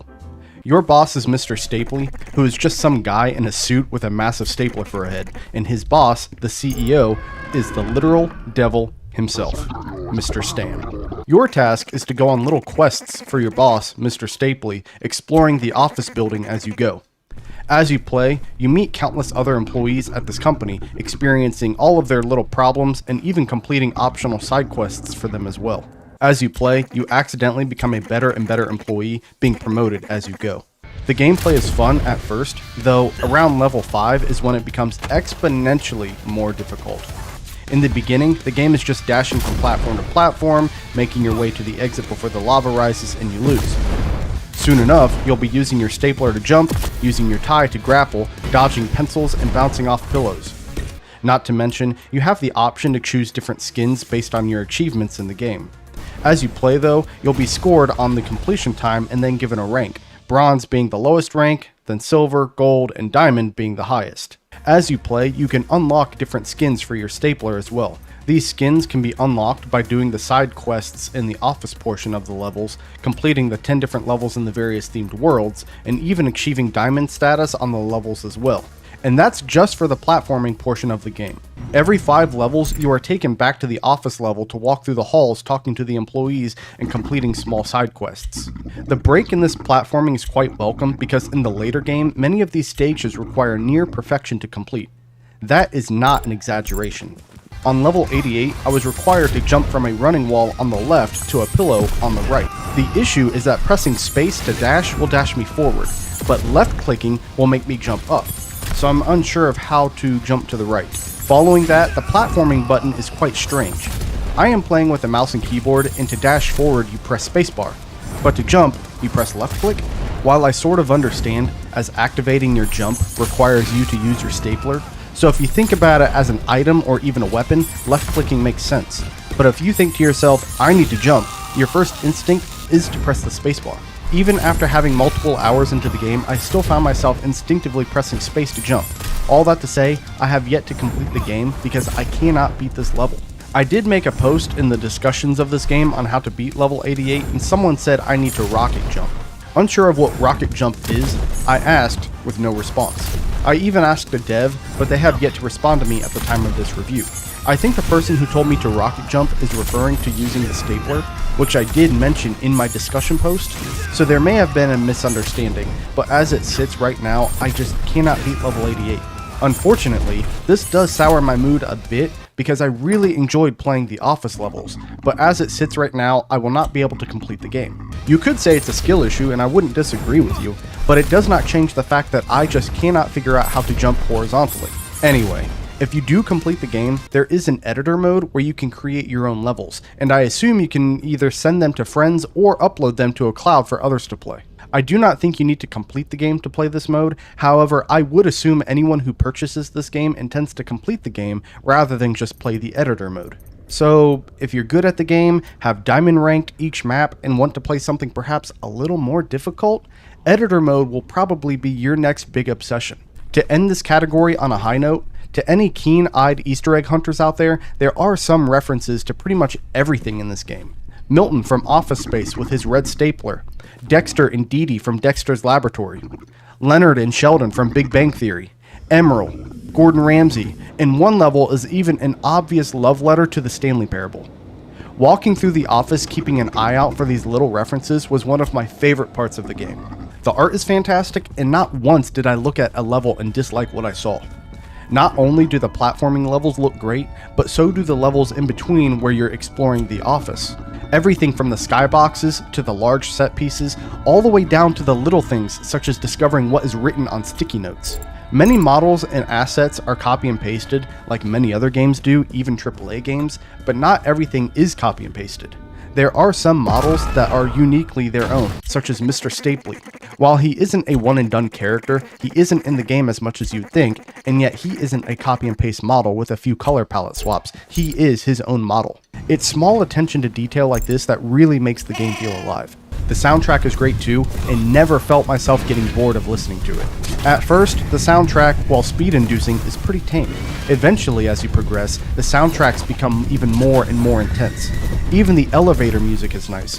While short, because you do not spend any excess amount of time in the elevators, when you are in the elevator, it feels like elevator music. However, it's got energy to it that makes you want to immediately run out the doors and start jumping on platforms. As for the price, this game is just a little steep, sitting at $15 US. Currently, I only have 5 hours of time into this game, though to be fair, I haven't beaten the game yet. If you like to 100% a game, then you'll probably spend 6+ hours playing this, and if you play the editor mode, then you'll put even more hours into the game. But that is assuming you beat the game, get diamond rank on each level, complete every side quest and achievement, and also play the editor mode. However, like I said, I can't even beat level 88, and I assume I am not the only one in this position. So $15 for the experience I got out of this is just too high, though it really just depends how obsessed you are with the platformers, 100% completing games, and if you enjoy creating your own levels. With all of that said, I give this game a rating of 8 sausages out of 10.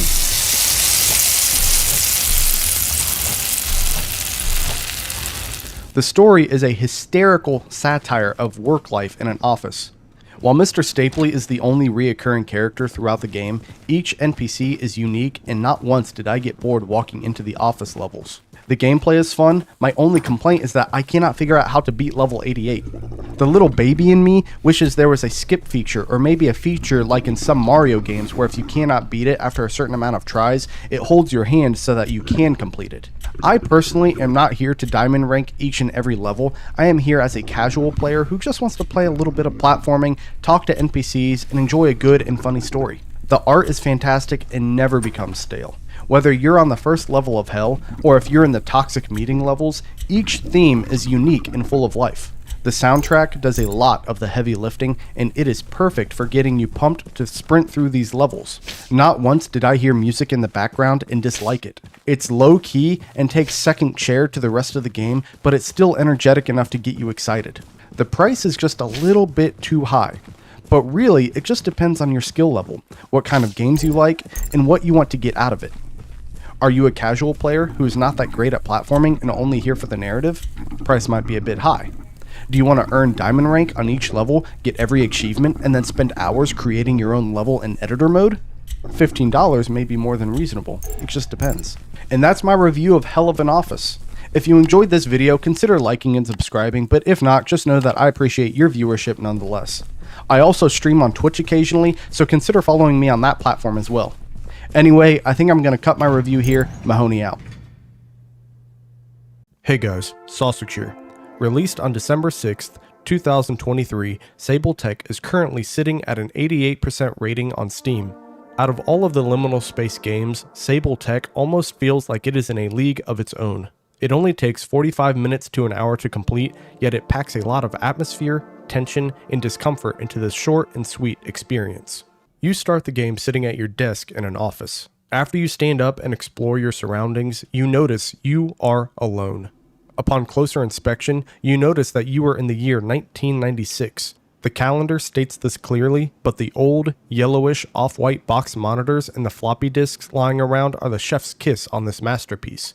If you look closer at the monitor of the computer at your desk, you notice that you need to install something referred to as a Gesture Assistant program, and that once found and inserted into the computer, you must wait until it is completely installed before continuing. As for the story, that's all you really get before being sent off to explore this liminal office building. My only real issue with the narrative is that unless you listen closely to the ending of the game and really dig for clues, there isn't much narrative. Ultimately, I think the developer left the story up to the player. There is a frame to it all, but the details are vague at best. I really enjoy digging for details and theorizing about games, but I recognize that might not be everyone's cup of tea.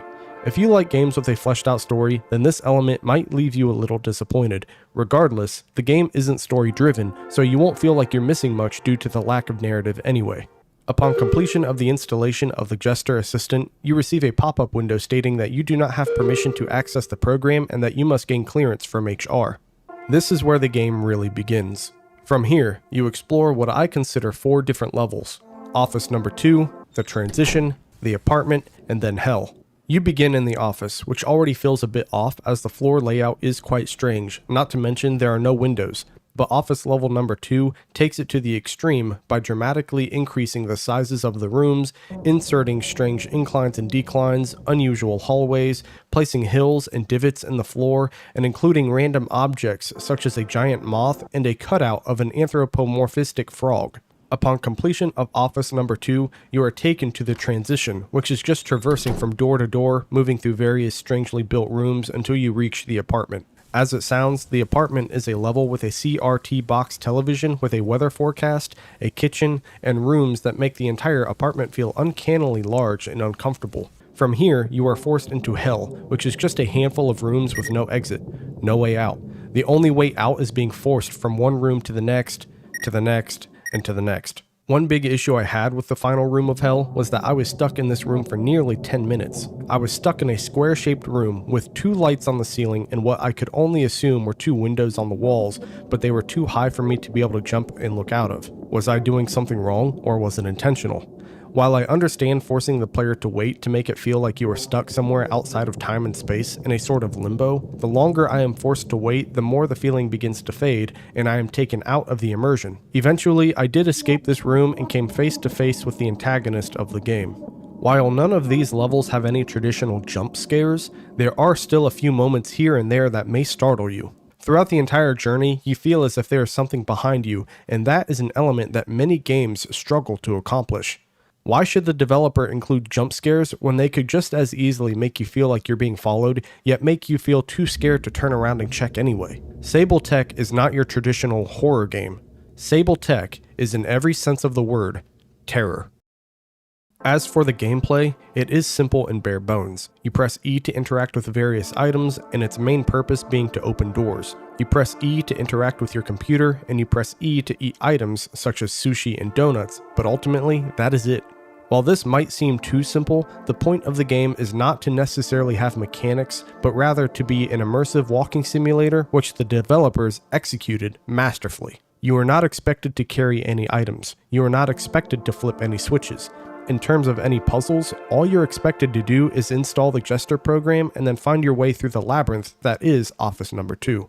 The gameplay is simple yet effective. One small issue I do have with the gameplay is in the beginning when installing the Jester Assistant. The installation progress seems unnecessarily long. Perhaps the developers made this choice deliberately to give a feeling of liminality. Does the program take 5 minutes to install, or does it just feel that way? It's like staring at the clock, thinking it's been 2 whole hours, but instead it's only been 15 minutes. There is a special type of liminality when you introduce the human concept of time. Fortunately, while you are waiting for this to install, you can walk around the office and find some comical nameplates, eat some sushi and a donut, or even play a minigame on a coworker's computer called Vapor Run 97. While Seybul Tech does not have a soundtrack, the sounds they do include are completely effective in making you, the player, feel uncomfortable. Many liminal space games are just silent, and the only sounds you hear are the sounds of your own footsteps, maybe heavy breathing if you're running, and sounds of items you may interact with, such as opening a door or dropping an item. Silence is an effective tool in helping the player feel immersed in the sense that they are completely alone. However, Seybul Tech introduces certain sounds throughout the game that make you feel isolated, but not necessarily alone, a feeling many of us are far too familiar with. As for the price tag, Seybul Tech is only 99 cents. For a game that will take most people between 45 minutes and an hour to complete, this price tag is completely reasonable at full price. Besides the time spent in the game, the atmosphere is impeccable and something any liminal space connoisseurs should experience. With all of that said, I give Seybul Tech a rating of 9 sausages out of 10.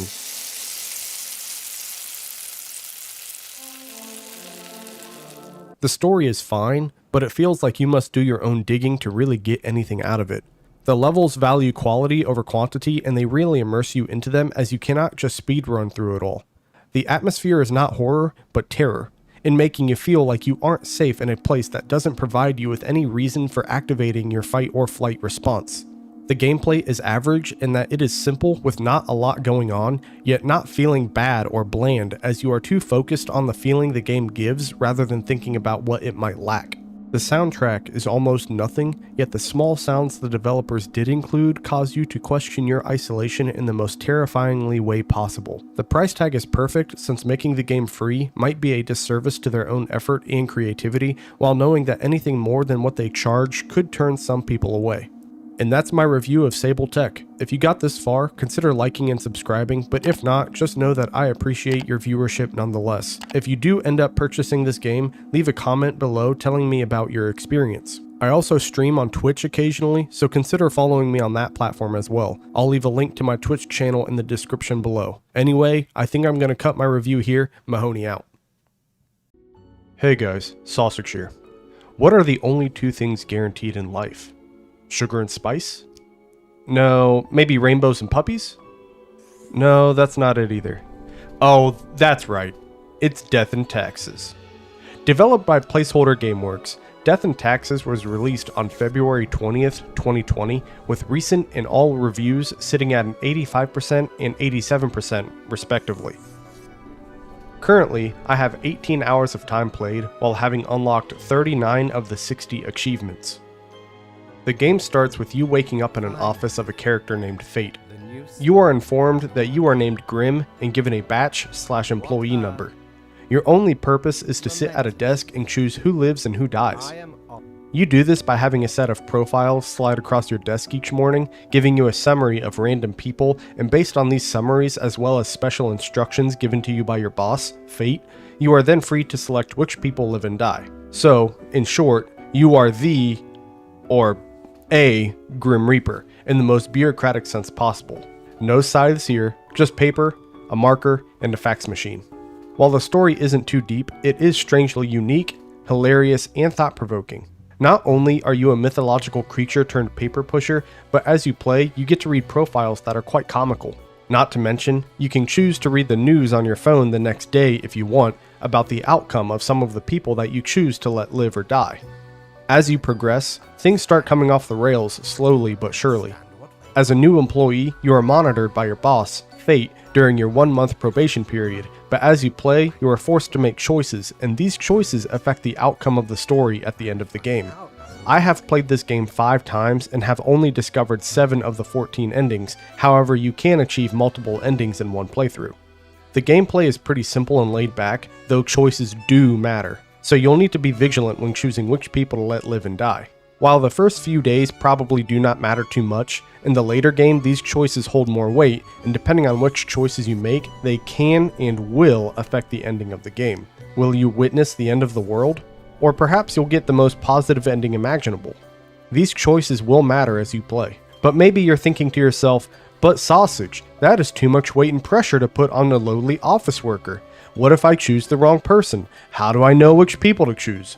Well, you're in luck. After each day of calling humanity, you can travel down to the basement and meet with a shop owner named Mortimer. Mortimer is a pirate who is selling all of the treasures he has plundered over the years.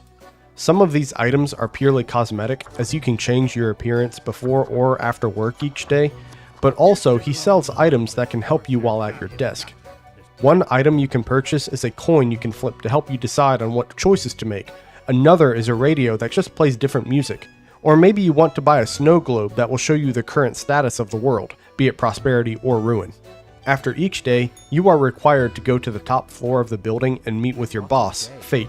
While the conversations are always comical and even thought-provoking at times, I am not entirely sure if they have any effect on the story or the outcome of the endings of the game.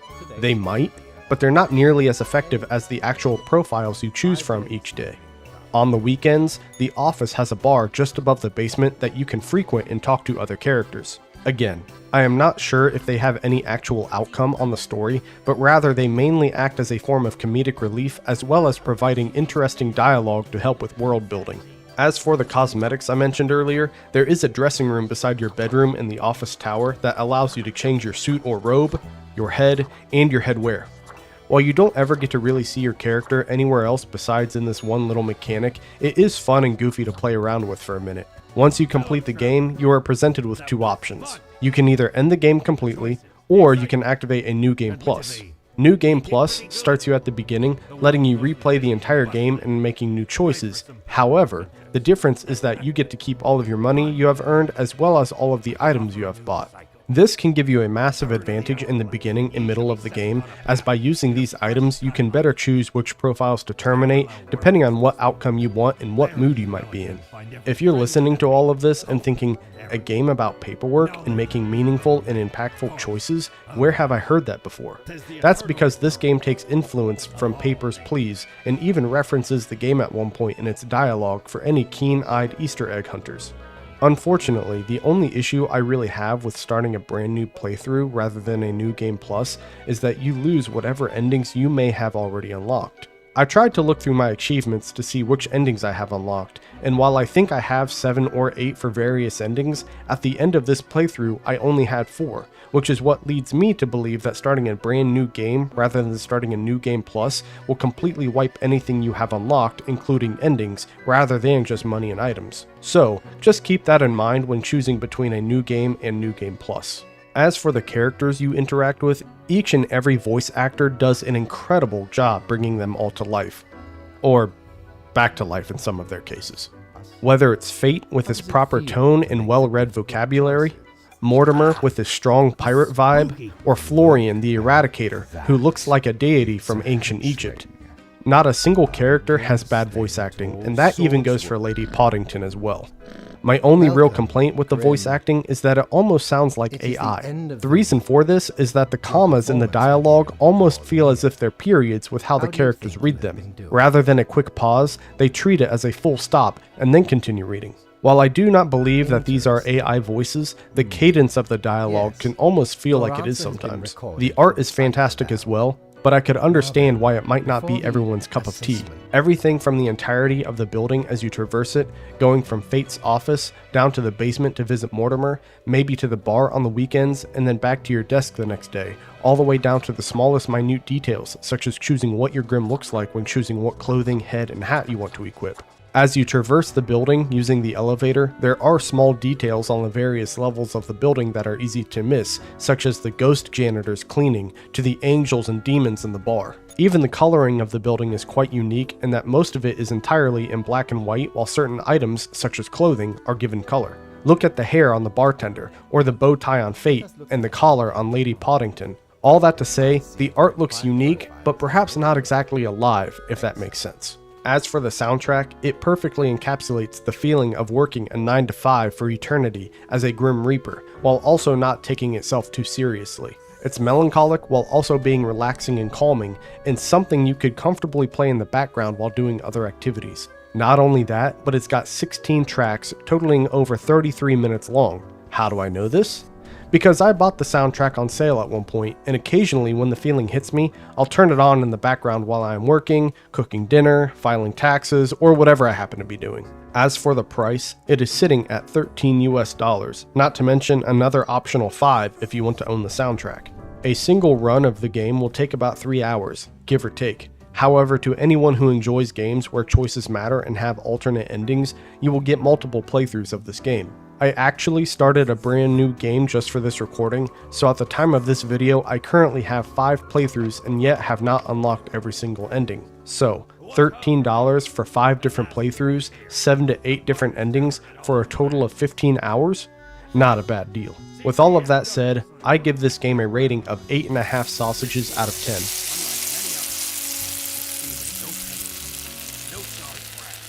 The story is unique, comical, and thought-provoking, while not taking itself too seriously or having high stakes. The gameplay is simple and laid back, while also having choices that matter and can significantly alter the trajectory of the story if you are not careful.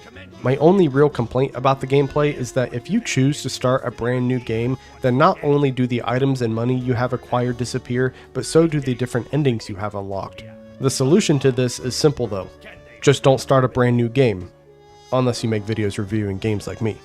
The voice acting is phenomenal, with each and every character feeling uniquely their own. My only slight complaint is that it can occasionally feel a little stiff when approaching punctuation. While I enjoy the art, it might not be for everyone. The coloring, or lack thereof, is nice, but the actual models of the characters might turn some people off as they do look unique, but also a bit dead in some ways. No pun intended. The soundtrack is almost beautiful. This is something you can turn on and have playing in the background as you take care of things in real life, but it isn't something I would turn on and play when I got into my car. As for the price tag, it just depends on what kind of games you like to play. Do you like Papers, Please, and other games that offer a choices matter mechanic and that have multiple endings, or are you a one and done type of person? If you're the former, $13 might not seem too bad. If you're the latter, $13 might seem too steep. It just depends on what kind of gamer you are. And that's my review of Death and Taxes. If you enjoyed the video, consider liking and subscribing, but if not, just know that I appreciate your viewership nonetheless. I also stream on Twitch occasionally, so consider following me on that platform as well. Anyway, I think I'm gonna cut my review here. Mahoney out.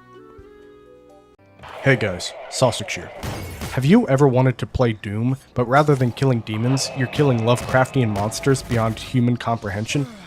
Developed by Byte Barrel, Forgive Me Father was released on April 7th, 2022 onto Steam, GOG, Xbox, PlayStation, and Nintendo Switch. Currently, Forgive Me Father has recent Steam reviews and all reviews sitting at 78% and 85% ratings, respectively. The story starts off with you returning to a town called Pestisville to your cousin, Lewis Martin. Lewis is investigating a new cult in town, but by the time you arrive, Lewis is missing and the cult has taken over. The story progresses as you play, but the issue here is that most of the story is hidden away in items scattered across the levels that are labeled story. This wouldn't be a big issue, but not all of these story items are easy to find, and even when you do find them, they're mostly about prior events, some of which being about characters you never actually meet. You do get some of the story handed to you without needing to hunt it down, such as one of the mayoral candidates, Benjamin Mahoney, being... Wait, Benjamin who? Mahoney? Is that my grandpa? Anyway, Benjamin Mahoney being a mayoral candidate is one of the minor antagonists of the game. Shocker, who would have thought money and power could corrupt someone? It is possible to find the whole story online, however, even then, it's just piecing together characters and events that you don't actually get to experience. The game starts with you in Pestisville being attacked by other humans, with your first two weapons being a knife and a revolver. As you play, you explore more and more levels while collecting more and more weapons, unlocking different abilities, and taking on more and more monsters beyond your feeble and weak human mind's comprehension. Not only this, but there is an upgrade tree as well. Most of the upgrades are for your weapons and the different abilities you acquire, with some of the perks being dual pistols, a brighter lamp, and full auto weapons. I started off maxing out the experience branch so that I could acquire extra XP in the later levels, a brighter lamp so I could see farther in the dark, and then anything that granted me extra health. After that, I focused on upgrades for the weapons I liked until I was purchasing upgrades at the end just because I had the points to spend. Towards the end of the game, certain areas caused me bits of frustration here and there in which I would turn the game off and come back to it later.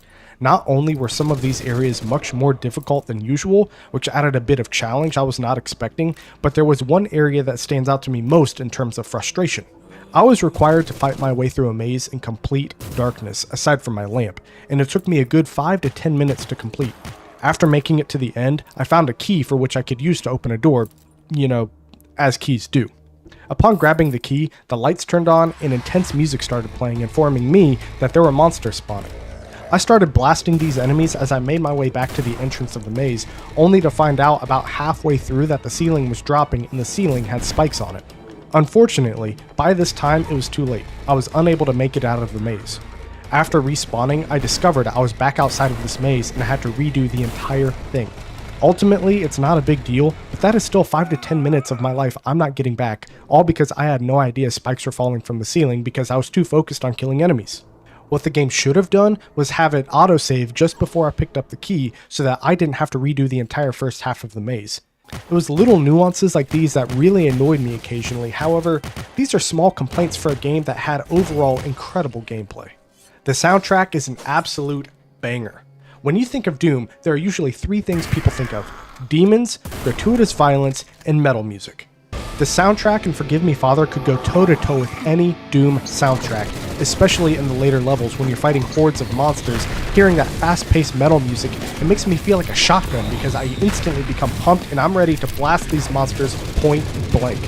The music? I mean, chef's kiss. The art isn't necessarily my favorite, but it is still good. The entire game looks like a comic book, and not only that, but each character model and each level are uniquely their own. There are Cthulhu heads with tentacles, wings, and long, lanky arms and legs. There are monsters that pretend to be exploding barrels which will spawn arms and legs if you get too close and then chase after you. You have monsters that look like World War I soldiers ready for chemical warfare with gas masks and trench coats, but if you look closely, they have tentacles growing out of their faces. As for the levels, you have a cemetery, you have a campground, a farm, a science lab, a ship, and even one level that is completely underwater with your only weapon being a harpoon. Not once did I enter a level and think to myself, man, this is ugly and I'm tired of looking at it. This game has so much more life and character than I was expecting. As for the price, it's just a little steep. However, I do think it is justified. Currently, Forgive Me Father is sitting at $20 on Steam. I played the campaign on the priest character and it took me about 8 hours. With that said though, that was just normal difficulty, so there are harder difficulties if you choose to play them. Not only that, but there is a second character you can replay the game on with different abilities and a slightly different story. There is also an endless mode, which, as self-explanatory as it is just a mode where you choose a level, set the parameters of the difficulty, and then play until you lose. Lastly, there is a New Game Plus mode where you get to choose all of the beginning settings like you did before starting the game, but this time you can also choose how many skills and skill points you start with. Do you want to start the game with a fully upgraded lamp, dual-wield pistols, and completely upgraded health? You can do that. While I know not all of these things are everyone's cup of tea, the fact that you can replay this on a different character, play endless mode, and play a New Game Plus all for $20, and the base normal difficulty of the game took me about 8 hours, $20 really is a fantastic price for all that you're able to do if you so choose to. With that out of the way, I give this game a rating of 8.4 sausages out of 10.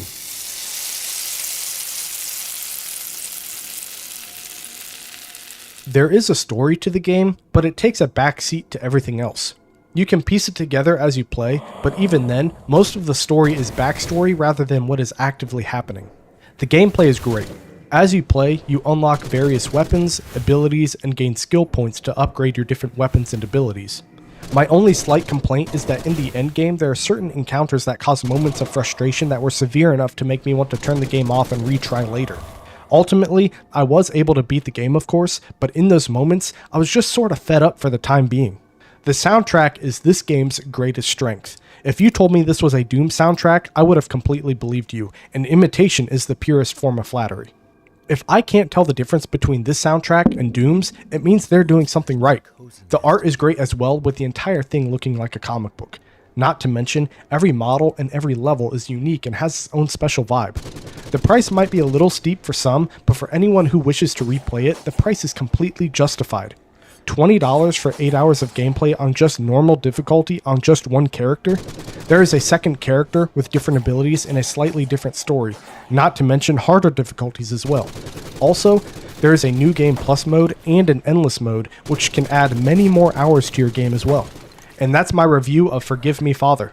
If you enjoyed the video, consider liking and subscribing, but if not, just know that I appreciate your viewership nonetheless.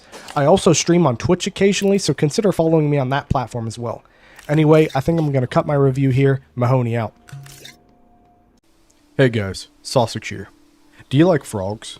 Do you like hats? Do you like frogs wearing hats? Released on October 4th, 2024, Lore of the Frog is a short walking simulator about finding your way off an island inhabited entirely by frogs. As it sits right now, this game is only available on Steam. Before we start this review, I want to preface this by saying I received this product for free. To be clear, the developer sent me a free Steam key. I did not purchase this game. With that out of the way, let's start the review. The story starts off with you, an expert frog archaeologist, landing on the shores of Frog Island. From there, your only goal is to reach the lighthouse. And that's it. That's the entire story. At most, all you really get from this is that the frogs worshipped other ancient deity frogs, so they became architects to build shrines and monuments for their froggy kind. While that is comical, of course, this leaves a lot to be desired. As an expert frog archaeologist, the best the main character can come up with is that the frogs have a little frog religion. Even the ending doesn't reveal much in that once you find the lighthouse, all that happens is that you are told you have found the lighthouse and now you're off to another island. Almost sounds like this is level 1, right? Like there's a whole nother part to this game? Wrong. This is it. This is the end of the game. While I wasn't mad at it, I did have a tinge of disappointment. I'm not mad that this is where the game left off. I'm disappointed because I feel like the ending could have been a bit better.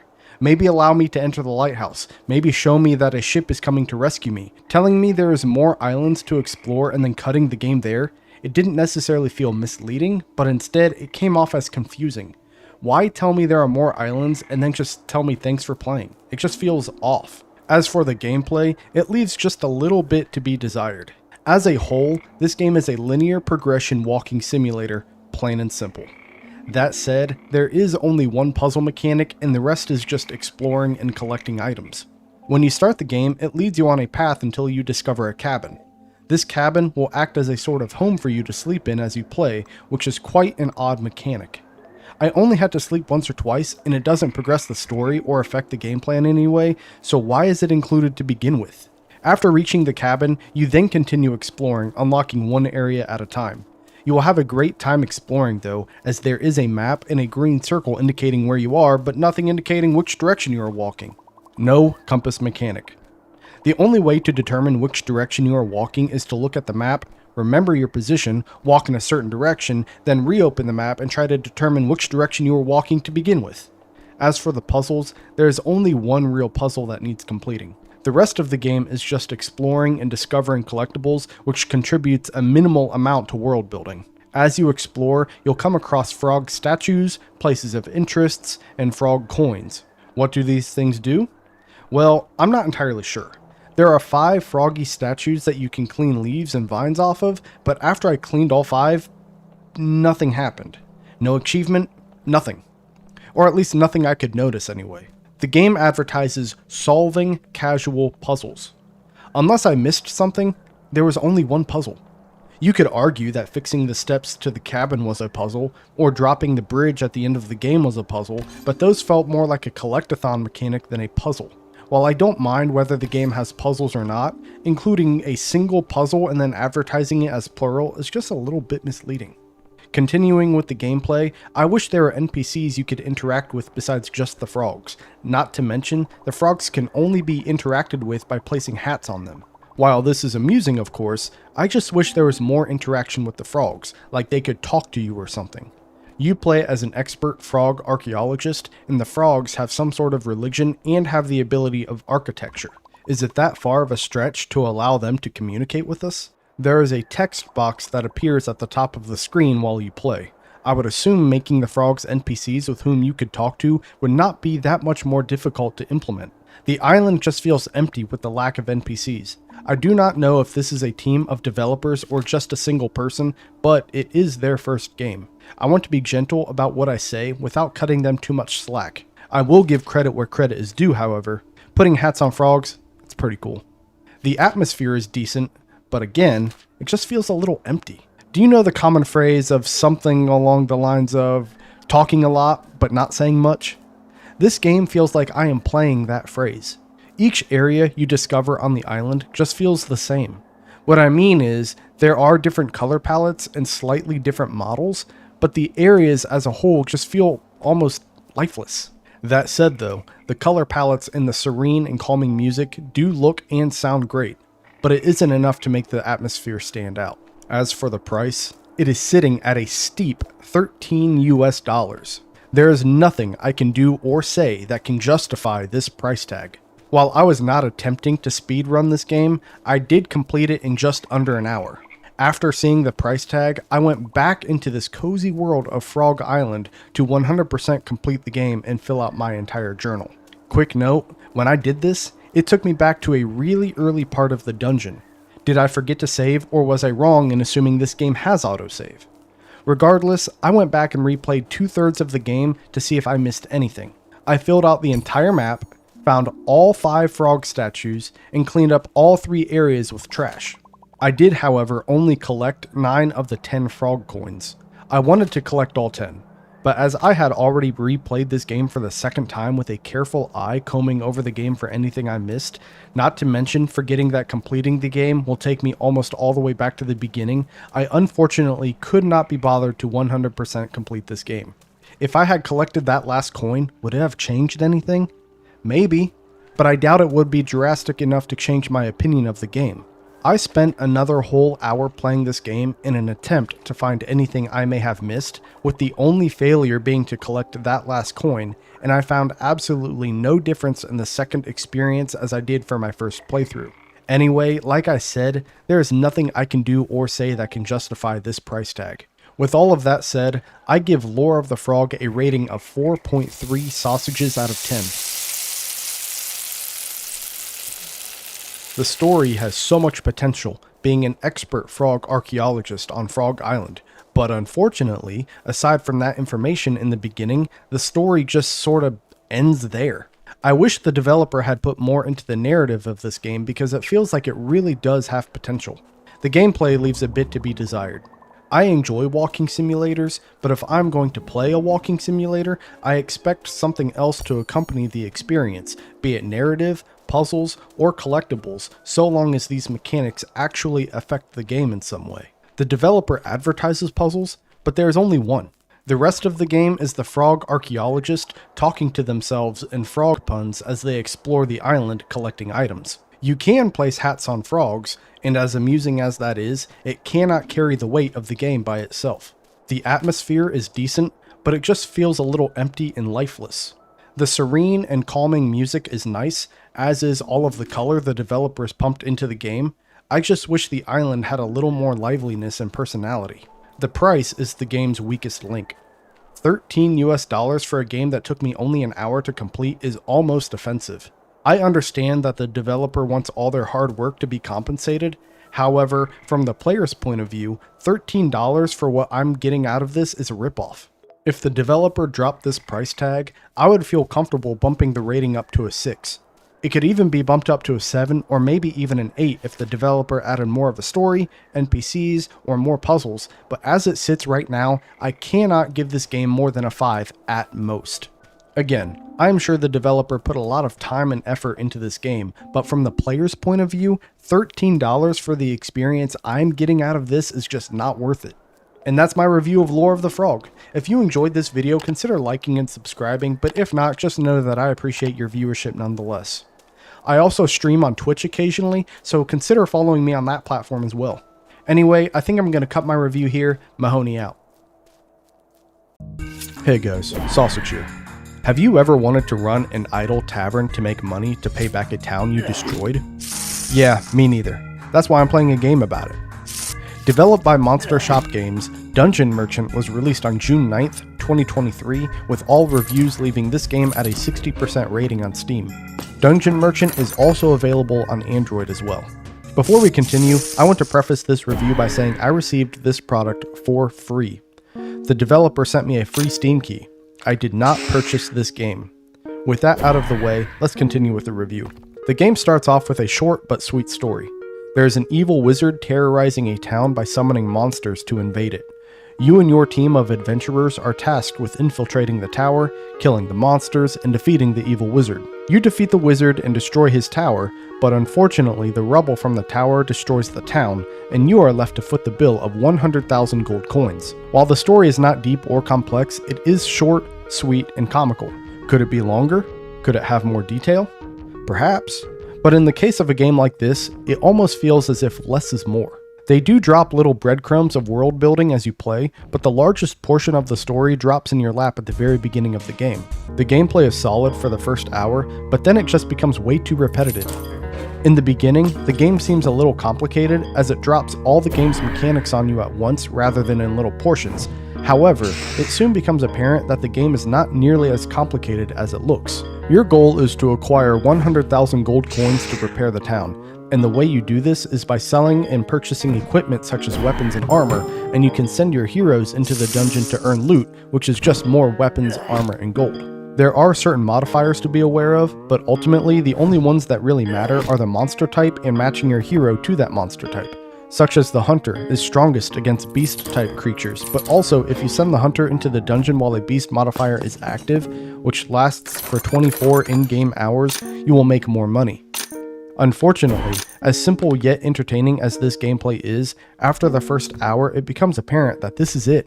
This is the entirety of the gameplay. While I don't need revolutionary gameplay, it would have been nice to have some new mechanics introduced halfway through the game. I did say at the very beginning that this was an idle game, but that isn't an accurate description. Usually, idle games can be turned off and returned to later. While you can do this, of course, you cannot gain passive income. You must be present and playing to acquire loot. The reason I said idle is because half the time you're just sitting there waiting to pull your hero out of the dungeon. The other half is buying and selling your various equipment. So, it is idle in the sense that you'll just be sitting there managing your inventory rather than turning the game off and returning to it later. As for the graphics, if you like 16-bit games, then you'll love this one. There is a certain charm to 16-bit games, and Dungeon Merchant captures this perfectly. Some games try to lean heavily into retro graphics, and some do so with wild success, while others go too hard and heavy and make it end up looking terrible. Dungeon Merchant plays it safe by making the graphics 16-bit, but they added just enough detail to make the models look distinct and recognizable without trying to paint the Mona Lisa. Usually, I am not one for anything 16-bit, but Dungeon Merchant pulls the graphics off quite well. The soundtrack was incredible when I first started playing the game, but eventually it just became too repetitive. The game has your traditional chiptune sound, which fits the graphics nicely. Little segue, I just learned what chiptune is when typing up the script for this review. For anyone else not in the know, chiptunes were used in early computers due to the sound limitations of technology back then. That's why early video games have a distinct sound to them compared to modern games. The more you know, right? Anyway, it has that fantasy vibe that really gets you in the mood to run a tavern and kill monsters. Unfortunately, the soundtrack is on a loop, and it eventually gets repetitive and boring. Whether you tune it out or if you turn the music down and find something else to listen to, you'll still end up getting tired of it in the end. As for the price, Dungeon Merchant is sitting at $5 US. The game took me 6.5 hours to complete, while unlocking 10 of the 16 achievements, not to mention there is a survival mode you can play once you finish the game. $5 for 6.5 hours and a whole new mode after completing the main game? I could think of a handful of worse ways to spend $5 in a minimum of 6 hours, and that's at full price. With all of that said, I give Dungeon Master 6.8 sausages out of 10.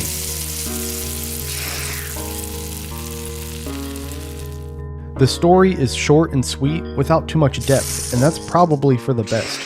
The gameplay is interesting and fun for the first hour, then it just becomes repetitive. I would have liked to see more mechanics or maybe some DLC though. There is a survival mode, but that just seems like too little too late, as once I finished the game, I just wanted to move on to something else. The graphics are quite nice, especially for a 16-bit game. The soundtrack is great and really gets you in a fantasy mood. Unfortunately, after it loops for the 20th time, you'll get tired of it. The price is only $5 US, but you'll get 6 hours of gameplay out of it, and that's not including survival mode you can play after completing the game. So, for $5, not a bad deal. And that's my review of Dungeon Merchant. If you enjoyed this video, consider liking and subscribing, but if not, just know that I appreciate your viewership nonetheless. I also stream on Twitch occasionally, so consider following me on that platform as well. Anyway, I think I'm gonna cut my review here. Mahoney out. Hey guys, Sausage here. Released by Gamecraft Studios onto Steam, Xbox, PlayStation, and Nintendo Switch on October 30th, 2024, Vampire Hunters has all Steam reviews currently sitting at an 89% rating. Before we get started with the review, I want to preface this by saying I received this product for free. To be clear, I did not purchase this game. This game was gifted to me by the developers. With that out of the way, let's get started with the review. Right off the bat, the most important topic about Vampire Hunters is the gameplay. What is it like? Is it fun? Vampire Hunters is like the love child between Doom and Vampire Survivors. It is your typical boomer shooter, but each time you level up, you get to choose a primary weapon, a secondary weapon, a passive weapon, or a relic, all while fighting off hordes of enemies that escalate in size, density, strength, and toughness the longer you play. Let's start off with the weapons, of which there are 3 types: your primary, secondary, and passive. As for the primary weapons, you get to hold a total of 10, with the weapons ranging from rifles, to machine guns, to submachine guns, to even flamethrowers. As for the passive weapons, think of these like utility items. There is one that allows you to throw a block of cheese and have a wave of rats attack whatever enemies stand between it and the block of cheese. Another item is a lucky cat coin, and this item will randomly give you a buff such as extra health or reloading your primary weapons. Lastly, for the secondary weapons, think of this as a mix between the primary weapons and the passive weapons. For example, one item is a baseball bat on a retractable arm, so if an enemy gets too close, it will hit the enemy and push them away. Another secondary weapon is a knife thrower that will throw knives, and the knives will bounce between the enemies. Moving on from weapons, you can dramatically change how you play the game by unlocking constellations that act like artifacts from Risk of Rain 2. Some of these constellations being Canis Major, which allows you to do an extra 200% damage to all enemies, but now all enemies will one-shot you. Or Taurus, that only allows you to use your primary weapons, no secondary or passive weapons. Or the constellation that gives me the most fear, Cassiopeia, that will turn your entire screen upside down. As for the characters, there are 6, though you only start with 3, the Scout, Berserker, and Paladin. On the left side of the screen, the game offers you their overall stats, while the right side of the screen offers you information about them such as their age, their interests, their lore, their strengths and weaknesses, and then a short description of their gameplay, such as Berserker's special ability being that he can trade his own health points to deal more damage. Not to mention, each character has a skill tree that you can spend boss tokens and reputation level points to upgrade, with each skill tree being uniquely their own. There is also a permanent upgrade window that allows you to upgrade stats such as damage output, reload speed, movement speed, luck, health points, crit damage, etc. And these upgrades carry across all characters, not just one. So if you purchase a health upgrade, it applies to each and every character. As you upgrade a specific character's skill tree, you can also unlock equipable artifacts that will give you bonuses to various stats, such as Living Sword giving a plus 12% damage boost, and Mask of Torment giving plus 20 max HP. From there, you load up into a stage, fight the enemies for 30 minutes, then complete whatever objective is required of you. So, everything I just mentioned, that's just survival mode. Vampire Hunters also has another mode called Classic Mode. Classic Mode was the very first iteration of Vampire Hunters. This game mode has similar guns and permanent upgrades, however, the differences here are that A, you do not get to choose which character to play as it is just a single static character with no special abilities or stats, and B, it is just a straightforward linear path, almost feeling like a rail shooter. There are different levels that have both different backgrounds and different bosses, but that's about it. While it is pretty simple, it is quite different from survival mode, and it's a nice little touch and a breath of fresh air. Classic mode is just a fun little alternative mode to play if you get a little bored of survival mode. I do have a couple small complaints about the gameplay though, but I might just be speaking from a place of greed on this. First, after you complete all 8 levels on a single character, there isn't much left in terms of endgame content. I replayed the first 4 levels or so on a different character, the Paladin, after beating the game on Berserker, and I didn't have much to unlock. Yeah, there were achievements to unlock and a brand new skill tree to fill out, but none of the gameplay felt different enough to really motivate me to keep going. On top of that, there technically isn't an official endless mode. There is a constellation that allows you to play in endless mode, but it doesn't feel official because it doesn't have its own official mode. You have to activate the constellation to activate endless mode, though I might just be nitpicking about that. On the topic of endless mode, I played it on a brand new character and I got over 3 hours of playtime before I died. While 3 hours is impressive of course, that just feels like an insane amount of time to play a single round, and that wasn't even with a maxed out character. If the character was maxed out, how long would that take? 6 hours? 8? I don't know, but that is an extremely long time. Even games like Risk of Rain 2, the longest I ever played a single run was maybe 2 hours. 2.5 if I'm really being generous. But usually, my runs were an hour and a half maybe, and that's after having hours upon hours in the game where I knew exactly what builds I wanted and a bunch of items unlocked. 3 hours for a brand new character is a good problem to have, I suppose, but it doesn't change the fact that it's just a lot. Next, I wish there were more characters and more weapons to choose from. Again, this is coming from a place of greed, but having more characters, weapons, and relics to choose from would add so much more customization to the game, and in turn would make it even more fun than it already is. Lastly, I wish there was some sort of campaign for each character, and each stage had to be completed and unlocked per character. That may be a controversial opinion, as some people may not want to be forced to play that much, but having the stages locked for each character would add so much more playtime. To add a cherry on top, have the characters unlock a special reward after completing the final stage. That would give the player so much more motivation to keep playing and want to beat the game on each character. I give all those critiques not to put the game down, but rather as ideas on how to improve. Moving on to the topic of stages, each and every stage feels uniquely their own. This is probably the game's biggest strength. In total, there are 8 stages, each one completely different from the others. Do you want to play in the Brotherhood Chateau? Or perhaps you want to visit the corrupted necropolis, which is themed like ancient Egypt. My personal favorite, Khazar-dûm, if I said that right, which looks like a dwarven city pulled straight from Lord of the Rings or World of Warcraft. Not only do these stages all look different, but the objective at the end of each level is different as well. The Brotherhood Chateau requires you to shut a handful of Iron Maidens, which are the source of the portals from which the monsters are spawning. Meanwhile, Corrupted Necropolis requires you to collect 2 symbols and then place them in front of the Sphinx head to stop the monsters from spawning. As for my complaint, I just wish there were more stages to pick from.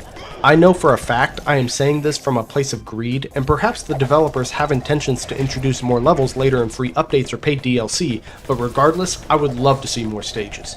As for the graphics, this is peak PS1 aesthetic. While it isn't everyone's cup of tea of course, many people do love this art style. Whether it's Gen Alpha growing up on the most modern consoles and discovering PS1 aesthetic for the first time, or millennials who grew up with 4th and 5th gen consoles, Vampire Hunters just looks cozy to play. Not to mention, and maybe this is due to the PS1 and PS2 graphics, but I was getting strong Time Splitter vibes from this game. Anyone who grew up with PS1 and PS2 knows exactly what game I'm talking about, and I cannot place why exactly, but this game just makes me think of Time Splitters, which of course is a nice nostalgic feeling to have. As for the soundtrack, it's not bad. My only complaint is that after about 8 hours, it just all felt repetitive. Now, of course that's because I played this game for hours on end, and anything has the potential to get stale after 8 hours, but that doesn't change the fact that it did.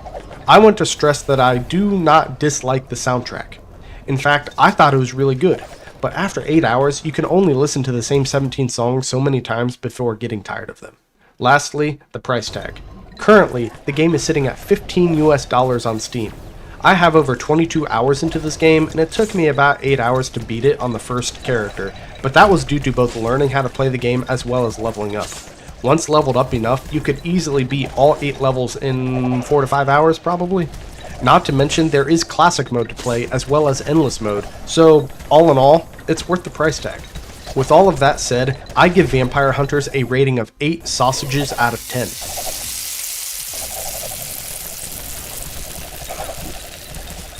The gameplay is great as you have 10 primary weapons to choose from, 2 secondary weapons, and 2 passive weapons, as well as the ability to upgrade your characters using skill trees for each character and a permanent upgrade window for all characters. Not to mention, there are constellations that change the game quite dramatically. My only complaints is that there isn't an official endless mode, and I wish there were more characters, weapons, and relics to choose from. I also wish there was some sort of campaign option for each and every character. The stages are this game's biggest strength, as each one feels unique and fun to play on. My only complaint here is even though there are 8 stages, I wish there were more. The graphics are pretty good in that they feel cozy in a nostalgic sort of way. Some people might not like the PS1 aesthetic while others do, just depends on your preference. The soundtrack is good, but after the first 8 hours, I got pretty tired of it. Assuming you aren't marathoning the game for hours on end like I did, you probably won't get tired of it as quickly as I did. As for the price tag, $15 might be a little high for some, but if you decide to play all 8 levels on all 6 characters, play classic mode, and then also the makeshift endless mode using a constellation, you'll definitely get your money's worth out of this game. And that's my review of Vampire Hunters. If you got this far, consider liking and subscribing, but if not, just know that I appreciate your viewership nonetheless. I also stream on Twitch occasionally, so consider following me on that platform as well. Anyway, I think I'm going to cut my video here. Mahoney out. Hey guys, Sausage here. Developed by Catnip Lab, Pizza Panic was released onto Steam on December 2nd, 2024. Pizza Panic is a 1 to 4 player pizza delivery game where you play as a customizable robot and your job is to deliver pizza as quickly and efficiently as possible. Before we get started with the review, I want to preface this by saying I received this product for free. To be clear, the developer sent me a free Steam key. I did not purchase this game. With that out of the way, let's start the review. The first thing you'll notice right off the bat is how beautiful the graphics look, and that's because Pizza Panic was made in Unreal Engine. That said, the game could potentially push your computer a little hard. I built my current PC back in 2021, and now it's probably what would be considered a budget build. My PC could handle this game running on max settings, except when I was trying to stream it, in which my stream lagged incredibly hard. If you don't plan to stream it and have a halfway decent build, you shouldn't have any problems. If you do plan to stream it, just know that you might be in for a bit of a challenge. With that said, Pizza Panic really does look incredible graphically. Moving on from the graphics to the art style, I can only assume the developers took inspiration from both the modern Chuck E. Cheese and Italy for this game. I haven't been to Italy, but the game has pizzas, it's near the ocean, and all of the little mice are driving Fiats, so come on. The only problem is that while everything looks great, it feels like many assets were copy and pasted and nothing feels unique. There are different maps, Ferentino, Pagaro, if I said that right, and Portobello, which, that's kind of funny. To an experienced eye, such as a developer, these areas might look obvious and recognizable, but to a new player, there are no designs or landmarks for them to recognize or help build a map in their head. Some areas are different, of course, because a hilltop looks different from a beach or a bay, but in general, the roads all look and feel the same. Some areas do have some unique assets in them, but overall, trying to mentally differentiate the map is quite a challenge. It isn't the art style itself that's not unique, because it is, and it does look great, but there isn't any variety to the art. I want to make a quick amendment to what I've said about the art. As I was replaying this game for some extra footage I forgot to grab, I took care to really study the models and assets as I played. There is some variety, but I suppose what I'm saying is that with how fast the player zips and zooms across the map, it's really difficult to take time to appreciate the art, let alone study it in an attempt to really learn where you are. Next is the soundtrack, which sounds terrific and quite unique. The entire game sounds like it is set on an island and incredibly chill, except when you need to deliver pizzas. The moment you grab a delivery, the soundtrack instantly changes into something a little more upbeat and energetic. There's even a trumpet that is clear as day, and the trumpet makes itself quite obvious as it is in your face and telling you to hurry up. Once you finish your deliveries, the music goes back to normal with the chill island music. As you continue to make more and more deliveries though, the tempo of the music becomes faster and faster to the point where you're on your 12th delivery and it feels as if the tempo is doubled as you're frantically flying across the island trying to get your deliveries made. While I enjoyed the music, my small complaint is that it's the same 3 or so songs on repeat the entire time. I didn't dislike the music by any means, I just wish there was slightly more variety, such as night and day having slightly different renditions, or different islands having different songs. The meat and potatoes of this game is the gameplay. It feels like a love letter to Crazy Taxi with a healthy splash of Mario Kart for good measure. In total, there are 9 different game modes ranging from free play where all you do is make deliveries, treasure hunt where the first person to find a certain amount of treasures hidden around the island wins, or even battle where one player has a pizza and the rest must keep it away from all the other players, and whoever has the highest score at the end wins. On top of that, there are a total of 3 islands to play on as well. The first island is given to you, of course, and you are given a handful of missions to complete, which is basically a tutorial of the game. As you complete these missions, you'll unlock the second island and then the third. As for the splash of Mario Kart, there are certain abilities you can unlock such as jumping, flying, turbo, grinding on trolley rails, or even one ability that allows you to turn back time. One issue I ran into though was upgrading some perks too far. What I mean is that the streets are quite narrow and the models of not just your robot but also everything else is quite big. So, if you upgrade both your speed and your handling to its max, you'll be traveling extremely fast while also having your character become incredibly sensitive to the slightest adjustment, making it hard to travel down certain streets and alleyways. As for the multiplayer of this game, you can play with up to 3 other people, and you can set your game lobbies up as private or public if you decide you want to play with friends or if you want to invite randos in. Playing single player was enjoyable as it allowed me to learn the mechanics of everything, though I did have a friend join me in testing out the game, and it was fun zipping by him while we competed to see who could make the most deliveries and score the most points. Lastly, I want to talk about robot customization. While you can pick and choose what upgrades you want, you can also customize your robot cosmetically, and there are a lot of options to pick from. I ended up going with the rubber duck head, then painting my entire robot yellow because a Robo Duck 2000 just sounded cool. The UI is decent when it comes to its menu layouts, but when traversing through the menus or selecting certain options, the joysticks were incredibly sensitive to the point where I decided to use the D-pad to make my selections rather than the joystick. The developers also suggested to the player to use a controller rather than a mouse and keyboard for this game, and while I 100% agree, I do not understand why they developed a PC game to be so un-PC friendly.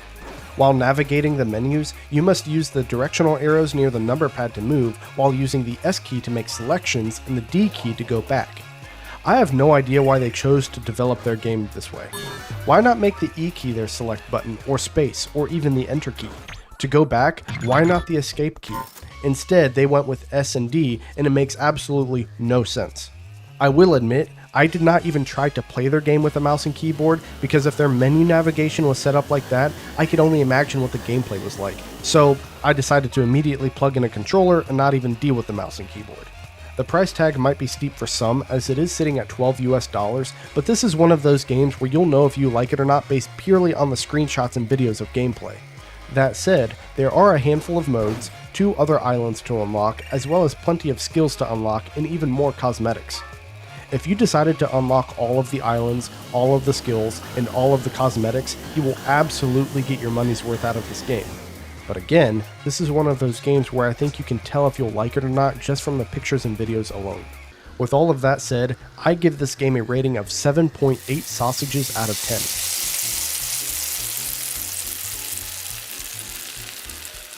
Graphically, the game looks incredible. The only slight setback you might have is that if your computer is weak or if you try streaming the game, you might need to dial back the graphics in the settings menu.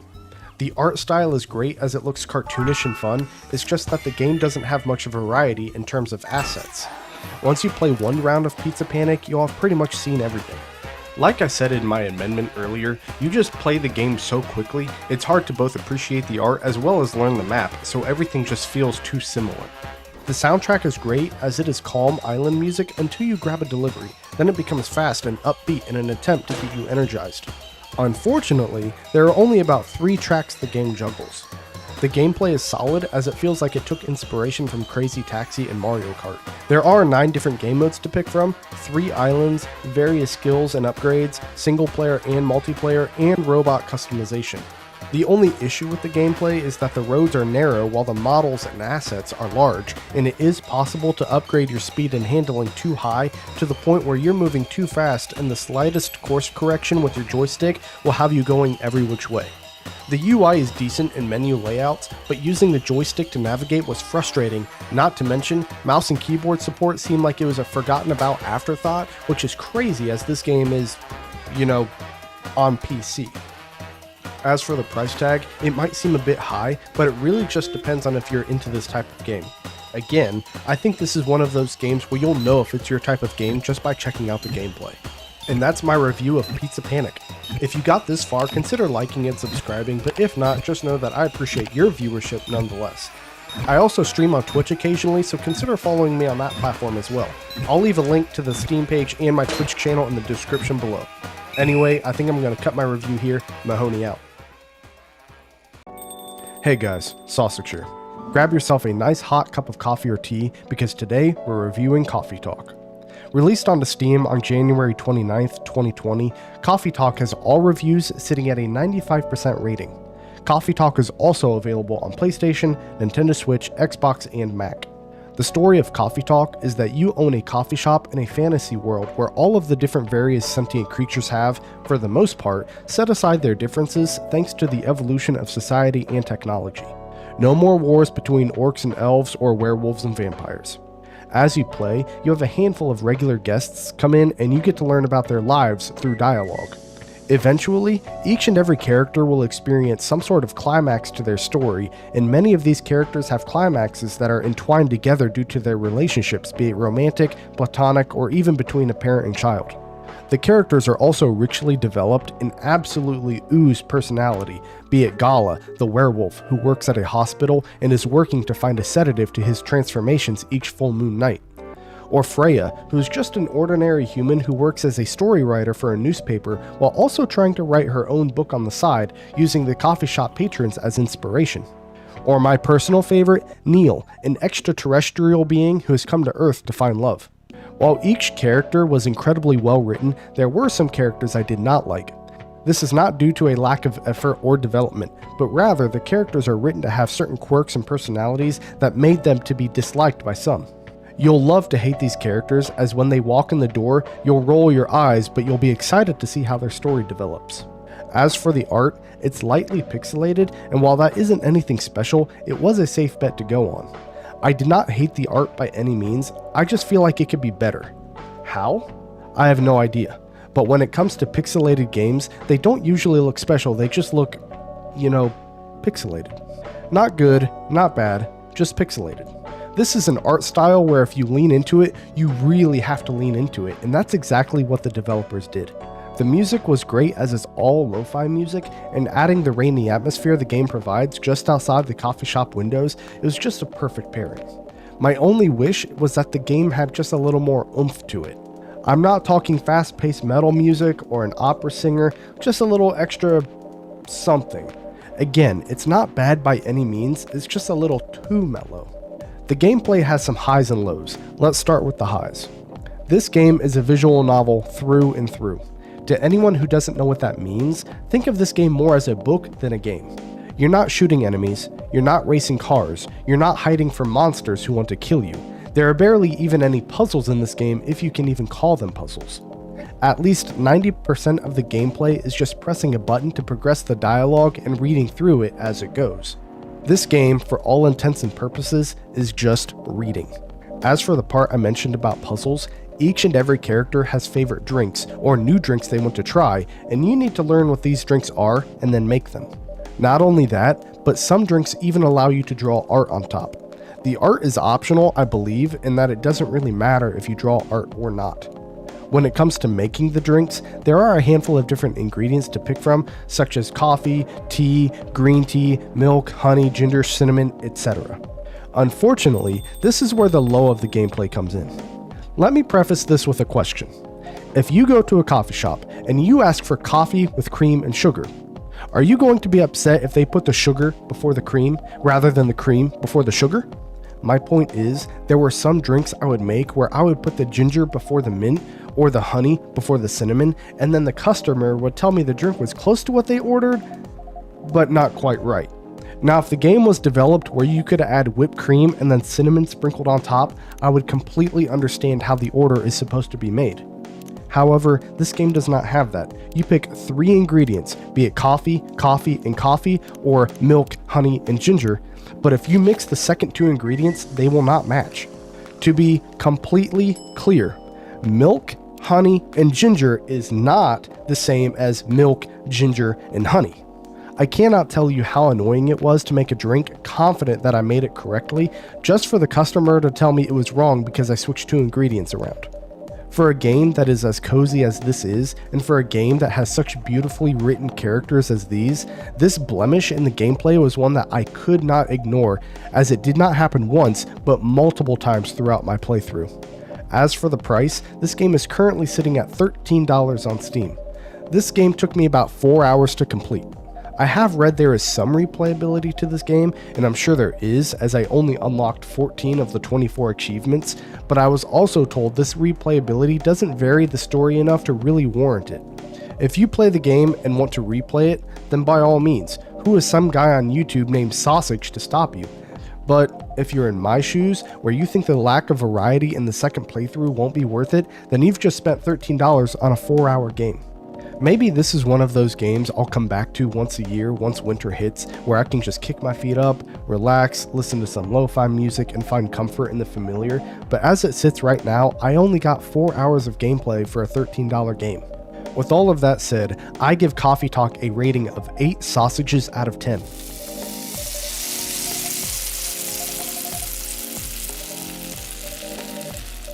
The story is fantastic.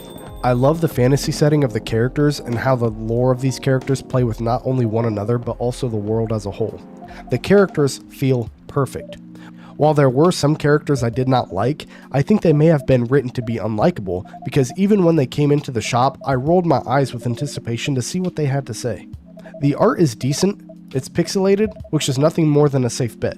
While some games can screw up pixelation, I feel it is hard to do, and Coffee Talk does a decent job at making the game not just look nice, but also unique and cozy. The music is pretty good as well, I just wish some of the songs had a little more oomph to them. I can't tell you what that oomph is, as I have no idea what it is, I just feel like it's missing that cherry on top. Not a deal breaker by any means, but it would be nice to have that cherry topper, whatever that might be. The gameplay is a visual novel, plain and simple. While that isn't bad, visual novels aren't everyone's cup of tea either. To be completely honest, the first time I played this game, which was when it first came out, I had no idea what I was getting myself into, and about 2 hours into the game, I decided I did not like it because it was not what I was expecting. I was expecting more of a choices matter mechanic rather than just pressing the same button over and over and reading while making drinks. My biggest issue with the gameplay though is that when you make the drinks, you have to make them in the exact order that they are described.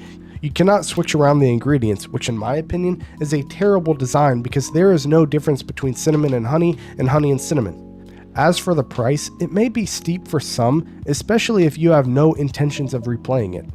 $13 for about 4 hours of gameplay is just a little bit high. There definitely is some replayability, but is it varied enough to make it worth it? Well, that's most likely a personal preference. Perhaps this is one of those games you'll come back to once every couple years or so, but until that happens, this game is still sitting at 4 hours for $13. And that's my review of Coffee Talk. If you enjoyed this video, consider liking and subscribing, but if not, just know that I appreciate your viewership nonetheless. I also stream on Twitch occasionally, so consider following me on that platform as well. I'll leave links to everything in the description below.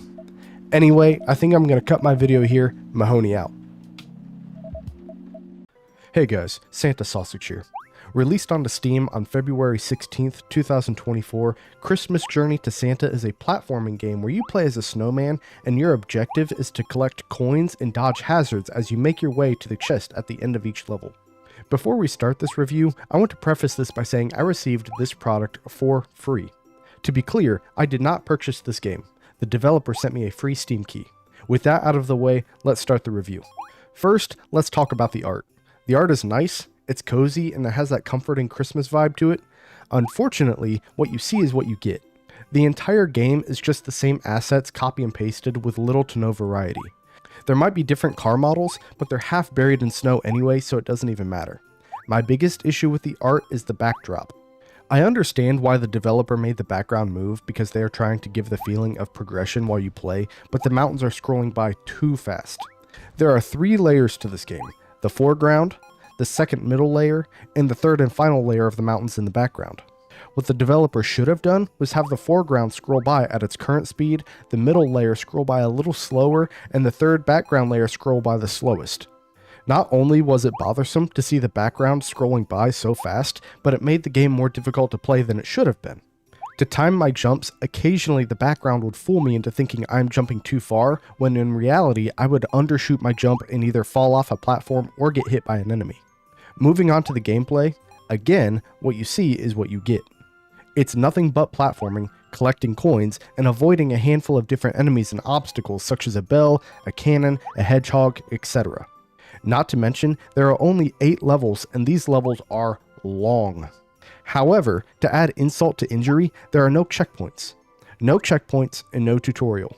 WASD to move and space to jump, which is pretty standard, but they just drop you into the game and say good luck.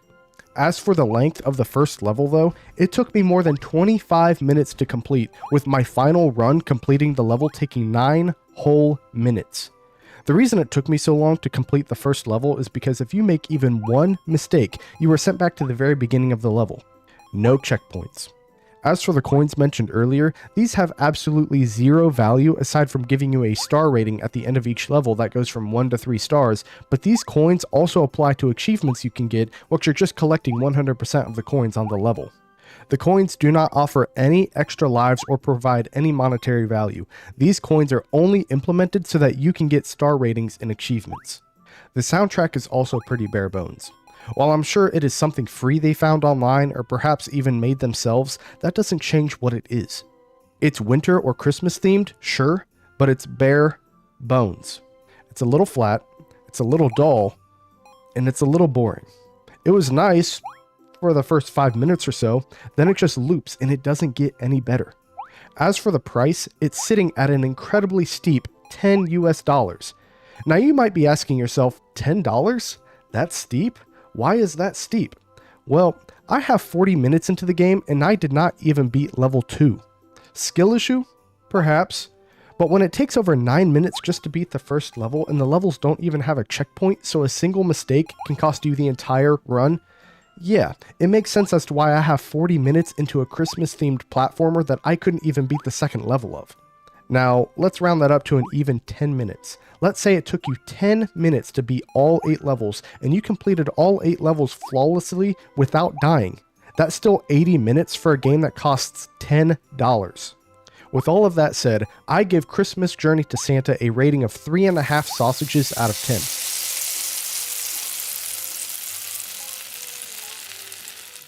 The art isn't bad, it just isn't varied enough. It's the same level designs with the same enemies, not even different colored enemies. It's just copy and pasted. Not only that, but the background art moves much faster than the foreground, and that affects the gameplay.